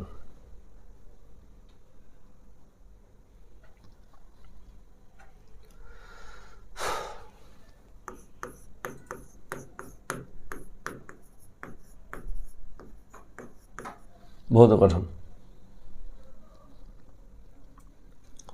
আচ্ছা আমি ফোনটা দেখি তো, দোকান থেকে ডিএনএর ভৌত গঠন। ডিএনএর ভৌত গঠনের মধ্যে 1 নম্বর, ডিএনএ দ্বিসূত্রক পেঁচানো সিঁড়ির মতো। দ্বিসূত্রক, এই যে একটা সূত্রক, এই যে একটা সূত্রক, দ্বিসূত্রক। এই যে দেখো পেঁচানো সিঁড়ির মতো। 2 নম্বর বিষয়টা হলো পেঁচানো। 2 নম্বর বিষয়টা হলো সূত্রক দুইটা বিপরীতমুখী, অর্থাৎ একটা সূত্রক 5-3 হলে আর একটা সূত্রক 5-3। এই যে দেখো, একটা সূত্রক 3-5 আর একটা সূত্রক 5-3, তাহলে এই জন্য কি সূত্রক দুইটা বিপরীতমুখী। 3 নম্বর হলো যে তোমার সুগার মানে রাইবোজ শর্করা, এই সুগার আর হলো যে তোমার ফসফরিক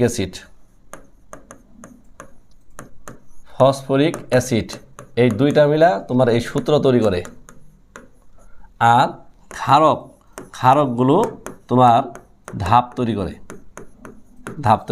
এই যে ধাপ, আর এই সূত্রক তৈরি হয়েছে সুগার প্লাস ফসফরিক অ্যাসিড মিলে এই সূত্রক তৈরি হয়েছে। আর এই ধাপগুলো তৈরি করছে কে? তোমার ক্ষারকগুলো যখন বন্ধন তৈরি করে তখন অ্যাডেনিন সবসময় থাইমিনের সাথে এবং 2টা হাইড্রোজেন বন্ধন দ্বারা, আর গুয়ানিন সবসময় সাইটোসিনের সাথে বন্ধন তৈরি করে এবং সবসময় 3টা হাইড্রোজেন বন্ধন দ্বারা। এটা হলো কি তোমার এই বন্ধন তৈরি। তারপরে হলো যে তোমার তাহলে অ্যাডেনিন, এটা ধরো অ্যাডেনিন, এটা ধরো হলো থাইমিন। অ্যাডেনিন আর থাইমিন বন্ধন তৈরি করবে সবসময় 2টা হাইড্রোজেন বন্ধন দ্বারা, আর গুয়ানিন এবং সাইটোসিন সবসময় বন্ধন তৈরি করবে এরকম 3টা হাইড্রোজেন বন্ধন দ্বারা। তারপর পূর্ণ প্যাচ।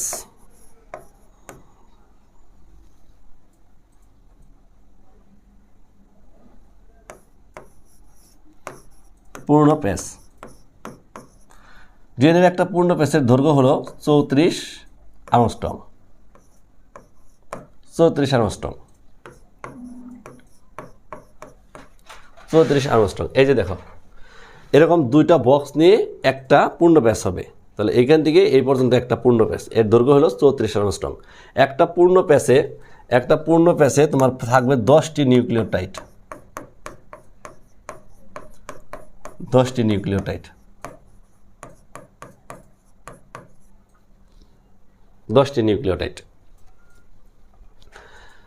এবং 10টি নিউক্লিওটাইডে থাকবে 25টা হাইড্রোজেন বন্ধন। কতগুলো বন্ধন থাকবে? 25টি হাইড্রোজেন বন্ধন, 25টি হাইড্রোজেন বন্ধন। একটা ক্ষারক জোড় হতে আর একটা ক্ষারক জোড়ের দূরত্ব, মানে এইখান থেকে এই পর্যন্ত দূরত্ব হলো 3.4 অ্যাংস্ট্রম। তাহলে একটা ক্ষারক জোড় থেকে আর একটা ক্ষারক জোড়ের দূরত্ব, তাহলে দূরত্ব হবে একটা ক্ষারক জোড় থেকে আর একটা ক্ষারক জোড়ের দূরত্ব হলো 3.4 অ্যাংস্ট্রম। তারপর একটা সূত্রক থেকে, মানে এই সূত্রক থেকে এই পর্যন্ত একটা সূত্রক থেকে দূরত্ব হবে 20 অ্যাংস্ট্রম। তাহলে এই তথ্য আর এই চিত্র এটাই মিন করবে কি? ডিএনএ এর ভৌত গঠন।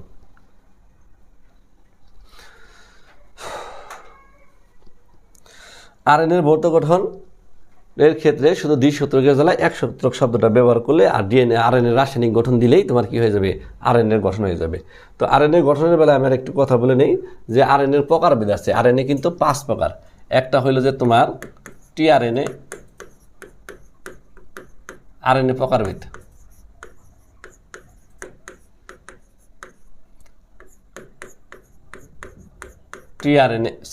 আরএনএ প্রকারভেদ।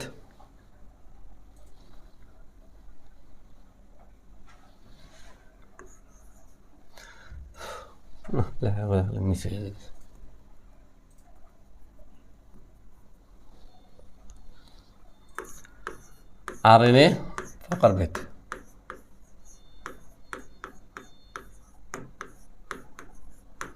আরএনএ প্রকারভেদ এর মধ্যে প্রথমে হলো টিআরএনএ, ট্রান্সফার আরএনএ।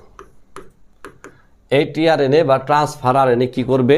এই টিআরএনএ বা ট্রান্সফার আরএনএ সাইটোপ্লাজম থেকে অ্যামিনো অ্যাসিড তোমার রাইবোজোমের মধ্যে নিয়ে যাবে। তাহলে cytoplasm two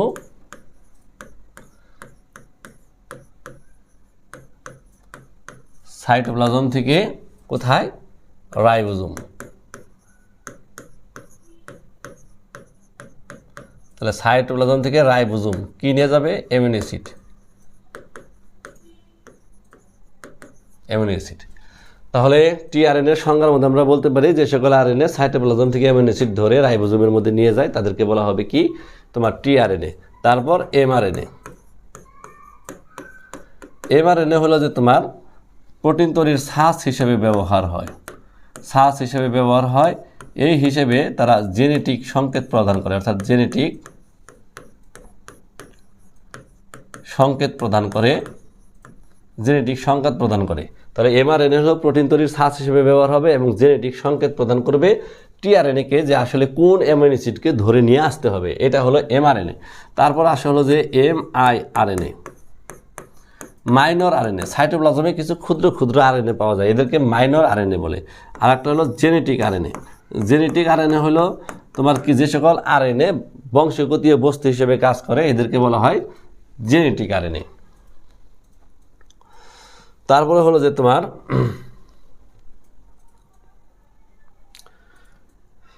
rRNA, ribosomal RNA. যে সকল আরএনএ রাইবোজোমের মধ্যে পাওয়া যায় তারা হলো রাইবোজোমাল আরএনএ। তাহলে কাজগত দিক থেকে আরএনএ হলো এই 5 প্রকার। এখন আসো ডিএনএ অনুলিপন। যে প্রক্রিয়ায় একটা ডিএনএ হতে 2টা ডিএনএ তৈরি হয় তাকে বলা হয় ডিএনএ অনুলিপন। তাহলে একটি ডিএনএ থেকে তোমার 2টি ডিএনএ হুবহু। তাহলে একটি ডিএনএ হতে, যে প্রক্রিয়া একটি ডিএনএ হতে হুবহু 2টি ডিএনএ তৈরি হয় তার নাম হলো কি? ডিএনএ অনুলিপন। ডিএনএ অনুলিপনের ক্ষেত্রে 3টি অনুকল্প আছে। এর মধ্যে সর্বাধিক গ্রহণযোগ্য অনুকল্পের নাম হলো যে অর্ধরক্ষণশীল পদ্ধতি। তো ডিএনএ অনুলিপনের ক্ষেত্রে সর্বজন গ্রহণযোগ্য, সর্বজন গৃহীত এবং যেটা প্রমাণিত হয়েছে সেটা হলো অর্ধরক্ষণশীল পদ্ধতি প্রমাণিত হয়েছে। এখন আমরা অর্ধরক্ষণশীল পদ্ধতি পড়ব। তাহলে ডিএনএ অনুলিপন অর্ধরক্ষণশীল পদ্ধতি। তো অর্ধরক্ষণশীল পদ্ধতিতে তোমার যে কয়টা ঘটনা ঘটে এর মধ্যে প্রথমে হলো যে তোমার সূচনা। তাহলে ডিএনএ অনুলিপনের ক্ষেত্রে প্রথমে যে অংশটা পড়ব সেটা হলো অনুলিপনের সূচনা। ধরো ডিএনএ কয় সূত্রক থাকে? দ্বিসূত্রক থাকে এবং এরা পরস্পর এরকম হাইড্রোজেন বন্ধন দ্বারা যুক্ত থাকে। তো অনুলিপনের শুরুতে ডিএনএর এক বা একাধিক স্থানে এরকম হাইড্রোজেন বন্ধনীগুলো ভেঙে যায়, হাইড্রোজেন বন্ধনীগুলো ভেঙে যায়। যে অঞ্চলে হাইড্রোজেন বন্ধনীগুলো ভেঙে যায় সেই অঞ্চলে বুদবুদের ন্যায় একটা অংশের তৈরি হয় যার নাম রেপ্লিকেশন ওরি। আর এই হাইড্রোজেন বন্ধন ভাঙতে সাহায্য করে এন্ডোনিউক্লিয়াস এনজাইম। তাহলে সূচনা কিভাবে হয়? অনুলিপনের শুরুতে ডিএনএর এক বা একাধিক স্থানে এরকম হাইড্রোজেন বন্ধন ভেঙে যাবে। হাইড্রোজেন বন্ধন ভেঙে যাওয়ার কারণে ওই স্থানে তোমার কি হবে? বুদবুদের ন্যায় একটা অংশের তৈরি হবে যার নাম রেপ্লিকেশন ওরি। আর এই হাইড্রোজেন বন্ধন ভাঙতে সাহায্য করে একটা এনজাইম, যে এনজাইমের নাম হলো এন্ডোনিউক্লিয়াস এনজাইম। Endonuclease enzyme.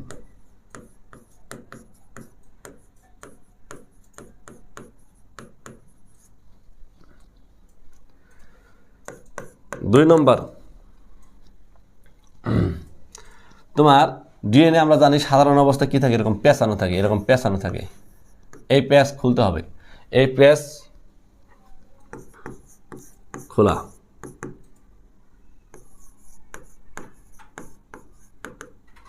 তোমার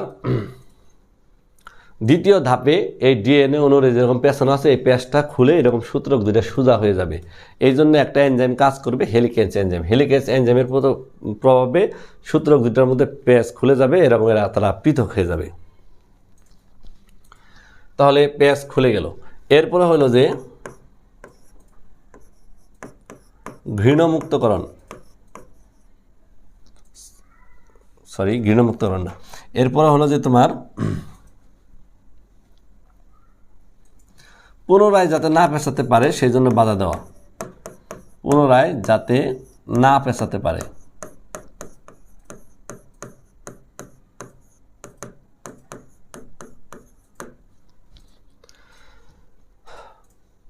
এই ডিএনএ সূত্রক দুটো তো পৃথক হয়ে গেল। পৃথক হয়ে যাওয়ার পর এরা আবার পুনরায় জড়াই যেতে পারে, পেঁচাই যেতে পারে। সেই জন্য এখানে একটা এনজাইম বাধা দেবে যার নাম এসএসবি প্রোটিন। তারপরে তোমার কি তৈরি হবে? তারপর তোমার আরএনএ প্রাইমার তৈরি হবে। আরএনএ পলিমারেজ এনজাইমের সহযোগিতায়, আরএনএ পলিমারেজ এনজাইমের সহযোগিতায় তোমার আরএনএ প্রাইমার তৈরি হয়। আরএনএ প্রাইমার তৈরি হলেই অনুলিপনের সূচনা হয়। এখন দেখো অনুলিপন শুরু।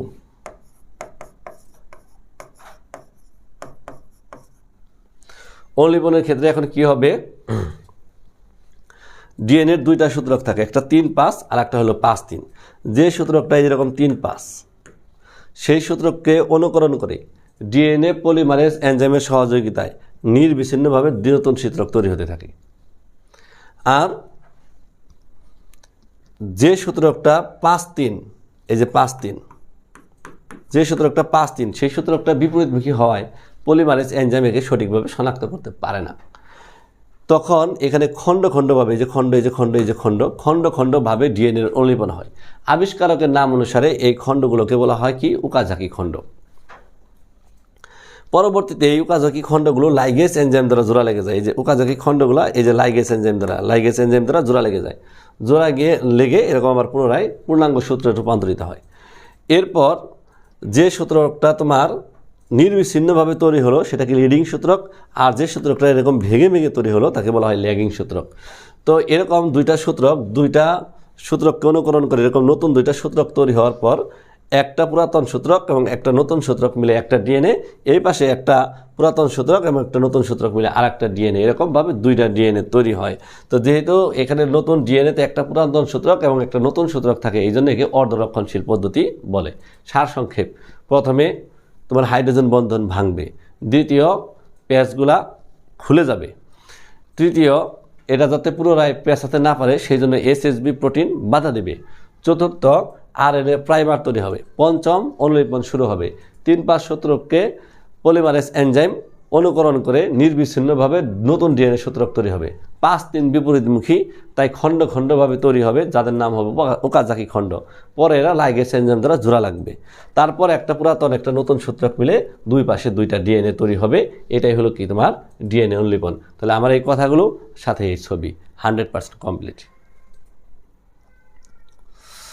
এরপরে আসে হলো ট্রান্সক্রিপশন।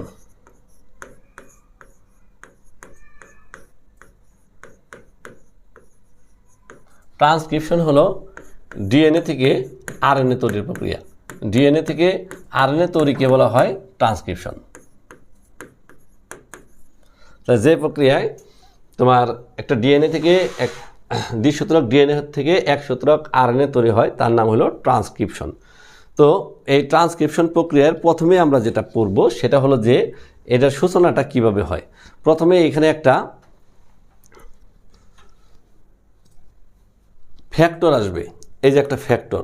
তাহলে ওই তোমার ট্রান্সক্রিপশনের শুরুতে প্রথম কাজ আসবে, সেখানে একটা ফ্যাক্টর তৈরি হবে, সেই ফ্যাক্টরের নাম হলো সিগমা ফ্যাক্টর। তাহলে ট্রান্সক্রিপশনের শুরুতে প্রথমে একটা ফ্যাক্টর আসবে, সেই ফ্যাক্টরের নাম সিগমা ফ্যাক্টর। এই সিগমা ফ্যাক্টরটা কিভাবে তৈরি হয়েছে তোমার হলো যে এই সিগমা ফ্যাক্টরের সাথে একটা পলিমারেজ এনজাইম যুক্ত হবে। সিগমা ফ্যাক্টর এবং পলিমারেজ ফ্যাক্টর যুক্ত হয়ে তোমার কি তৈরি করবে, পলিমারেজ কমপ্লেক্স তৈরি করবে। তাহলে আবারও শোনো, যে প্রক্রিয়া একটা ডিএনএ থেকে একটি আরএনএ তৈরি হয় তার নাম হলো কি ট্রান্সক্রিপশন।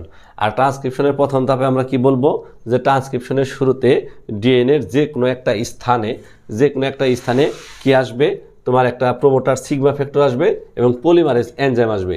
এই সিগমা ফ্যাক্টর এবং পলিমারেজ এনজাইম একত্রিত হয়ে তোমার পলিমারেজ কমপ্লেক্স তৈরি করবে। তো পলিমারেজ কমপ্লেক্স তৈরি হইলে এর কাজ কি, এর কাজ হলো তিনটা। তাহলে পলিমারেজ কমপ্লেক্সের এই কমপ্লেক্সের কাজ হবে তিনটা। একটা হলো যে সূত্রকের প্যাচ খুলবে, 2 নম্বর প্রারম্ভিক বিন্দু নির্বাচন করবে,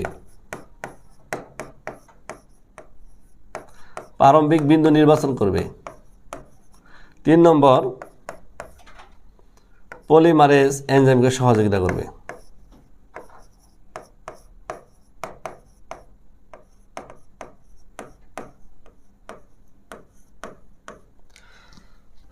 তাহলে ট্রান্সক্রিপশনের শুরুতে তোমার প্রথমে কোর এনজাইম এর সাথে সিগমা ফ্যাক্টর যুক্ত হয়ে একটা কি তৈরি করবে, পলিমারেজ কমপ্লেক্স তৈরি করবে, 1 নম্বর লাইন। 2 নম্বর লাইন হলো যে এই সিগমা ফ্যাক্টরের কাজ কি, প্যাচ খুলতে সাহায্য করবে, কোন বিন্দু থেকে ট্রান্সক্রিপশন শুরু হবে সেই প্রারম্ভিক বিন্দু নির্বাচন করবে, পলিমারেজ এনজাইমকে ট্রান্সক্রিপশন করতে সাহায্য করবে। এই হলো যে তোমার প্রথম স্টেপ। এখন আসা হলো দ্বিতীয় স্টেপে এসে কি হবে, দ্বিতীয় স্টেপে আসা এইখানকার হাইড্রোজেন বন্ধনীগুলো ভাঙা শুরু হবে। হাইড্রোজেন বন্ধনীগুলো ভাঙার জন্য এটিপির দরকার হয়, আর যেখান থেকে হাইড্রোজেন বন্ধনীগুলো ভাঙবে সেখানে একটা বুদবুদের ন্যায় অংশের তৈরি হবে। তো এই বুদবুদ অঞ্চলটাই হলো কি ট্রান্সক্রিপশন অঞ্চল, মানে এখান থেকে ট্রান্সক্রিপশন শুরু হয়েছে। তো এইটা হলো দ্বিতীয় নম্বর লাইন গেল, যে হলো যে তোমার যে স্থান থেকে ট্রান্সক্রিপশন শুরু হবে সেই স্থানের হাইড্রোজেন বন্ধনীগুলো ভেঙে যাবে এবং ডিএনএর পাক খুলে তারা কি হবে, সোজা হবে। তো সোজা হওয়ার পর তোমার মনে করো যে সূত্রকের নাম 3-5, এই 3-5 সূত্রককে অনুকরণ করে ট্রান্সক্রিপশন শুরু হবে। তবে ট্রান্সক্রিপশন হবে 5 থেকে 3 প্রান্তের দিকে, অর্থাৎ সূত্রকের নাম 3-5, এই সূত্রককে সাস হিসেবে ব্যবহার করবে অনুকরণ, কিন্তু ট্রান্সক্রিপশন শুরু হবে 5 থেকে 3 প্রান্তের দিকে, এই দিক। ট্রান্সক্রিপশনের ক্ষেত্রে তোমার কি হবে, নিউক্লিওটাইড তৈরি হতে থাকবে এবং পরস্পরের সাথে যুক্ত হতে থাকবে এবং চেনে যেরকম নতুন আরএনএ চেনটা বাড়তে থাকবে। এরকম ট্রান্সক্রিপশন হতে হতে যখন শেষ প্রান্তে চলে যাবে তখন সমাপ্তি সংকেত প্রদান করা হবে, তখন ট্রান্সক্রিপশন প্রক্রিয়া বন্ধ হয়ে যাবে। তো এইভাবে একটা দ্বিসূত্রক ডিএনএ হতে এক সূত্রক আরএনএ তৈরি হয়। এখন আসা হলো একটা পড়া পড়ে নেই, সেটা হলো জিন। আর হলো জেনেটিক কোড।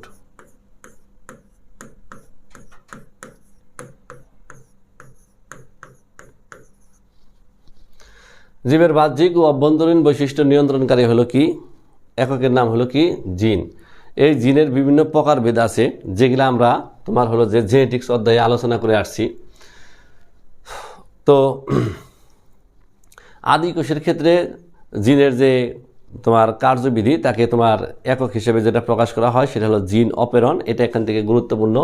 জিন কাকে বলে এটা গুরুত্বপূর্ণ। জিনের তোমার হলো কাজগুলো এখান থেকে গুরুত্বপূর্ণ। জিন কি, জিনের কাজ কি, এগুলো পরীক্ষার মধ্যে আসে। জেনেটিক কোড বলতে কি বুঝো? জেনেটিক কোডের বৈশিষ্ট্য লেখা, এগুলো গুরুত্বপূর্ণ প্রশ্ন। জেনেটিক কোড হলো আরএনএ তৈরি করার জন্য 4টা ক্ষারক লাগে, A, T, G, C. Adenine, thymine, guanine, cytosine. আরএনএর বেলায় তো সাইটোসিন থাইমিন থাকে না, আরএনএর বেলায় থাকবে কি? ইউরাসিল।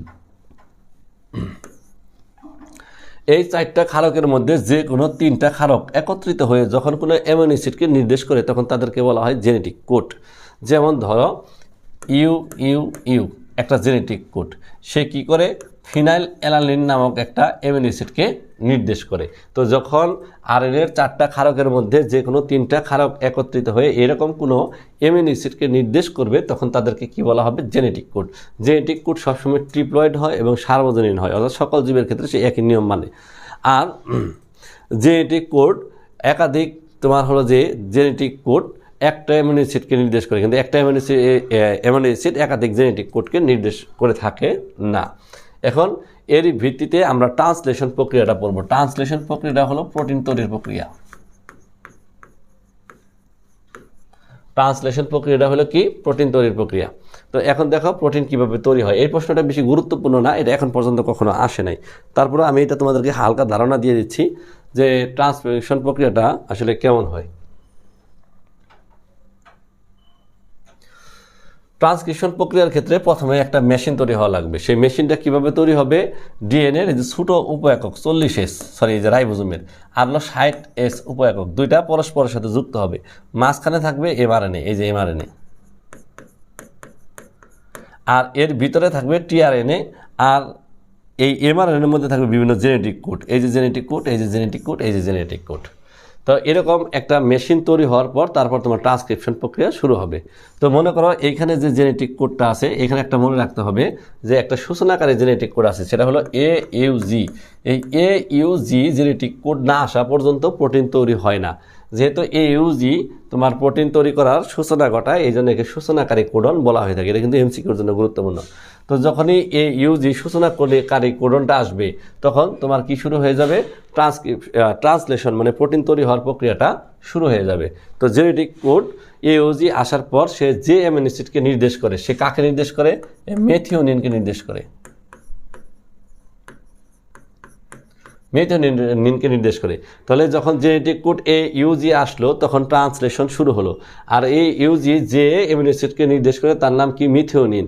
আর এই মিথিওনিনকে টিআরএনএ সাইটোপ্লাজম থেকে ধরে এনে এই রাইবোজোমের ভিতরে রেখে দেয়। এর পরবর্তীতে এই রাইবোজোমের এই মেশিনটা স্ক্যান করে আরএনএর একটু সামনের দিকে চলে যায়।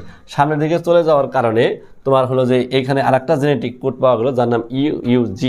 UUG যে অ্যামিনো অ্যাসিডকে নির্দেশ করে তার নাম হইল ফিনাইল অ্যালানিন, এই যে ফিনাইল অ্যালানিন। তো জেনেটিক কোডের এই সংকেত অনুযায়ী টিআরএনএ সাইটোপ্লাজম থেকে এই ফিনাইল অ্যালানিনকে ধরে নিয়ে আসবে। তারপর এখানে পেপটাইডেস এনজাইমের ক্রিয়ায় তোমার এই মিথিওনিন আর ফিনাইল অ্যালানিনের মাধ্যমে পেপটাইড বন্ধন তৈরি হয়ে এরা পরস্পর যুক্ত হবে। এইভাবে এই মেশিনটা সামনের দিকে অগ্রসর হবে আর নতুন নতুন জেনেটিক কোড আসবে। নতুন নতুন জেনেটিক কোড নতুন নতুন অ্যামিনো অ্যাসিডকে নির্দেশ করবে। আর নতুন নতুন অ্যামিনো অ্যাসিড পরস্পরের সাথে পেপটাইড বন্ধন দ্বারা যুক্ত হয়ে তোমার প্রোটিন অণু তৈরি করবে। এইভাবেই ট্রান্সলেশন প্রক্রিয়াটা শেষ হয়ে যায়। আশা করি যে তোমরা বুঝতে পারছো। আর যে টপিকসগুলো আমি পড়াইছি এই টপিকসগুলো থেকে প্রশ্ন আসবে, এর বাইরে থেকে কোনো প্রশ্ন আসবে না।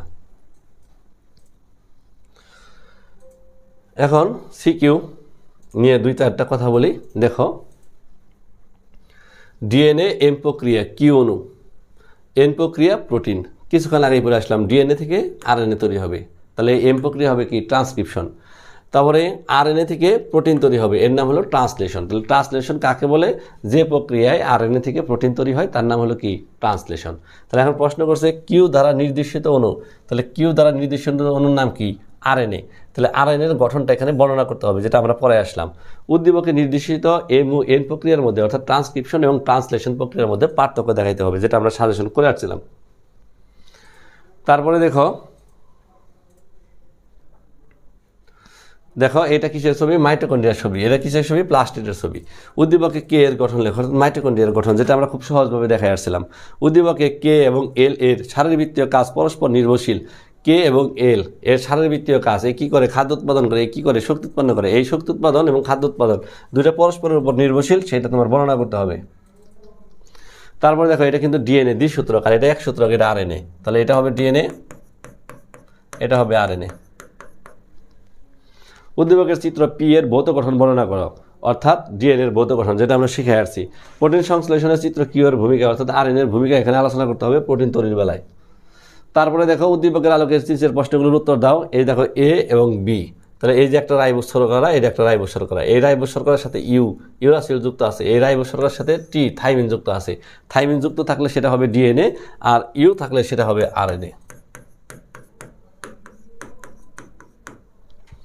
তো উদ্দীপকে এ এবং বি এর গঠন যে অণুগুলো ধারণ করে তাদের মধ্যে পার্থক্য দেখাও।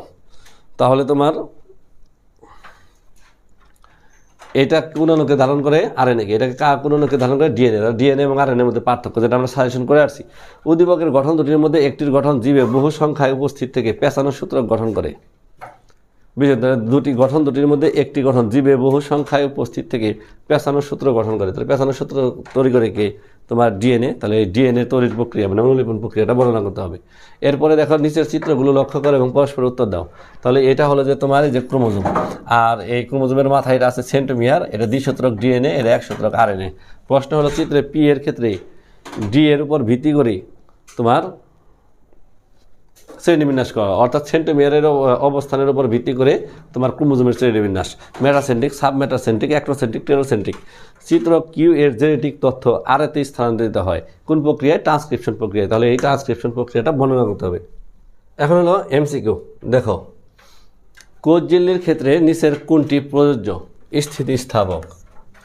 গ্লাইকোলাইসিসের বিক্রিয়াসমূহ কোথায় সংঘটিত হয়? সাইটোপ্লাজমে। নিম্নের কোন অঙ্গাণুটি অটোলাইসিস ঘটায়? অটোলাইসিস ঘটায় হলো লাইসোজোম। সর্বপ্রথম ক্রোমোজোম কে আবিষ্কার করে? সেটা স্ট্রসবার্গার। সর্বপ্রথম ক্রোমোজোম কে আবিষ্কার করে? স্ট্রসবার্গার। ডিএনএর যে ক্ষুদ্রতম অংশ কম্বিনেশনে অংশ নেয় তাকে বলে রেকন। কোনটি ক্যারিওলিফ নামে পরিচিত? নিউক্লিওপ্লাজম। পরে আসলাম এন্ডোসিম্বায়ন্ট বলা হয় কোনটিকে? মাইটোকন্ড্রিয়া। ক্লোরোপ্লাস্টের কোথায় ক্লোরোফিল অবস্থান করে? থাইলাকয়েডে।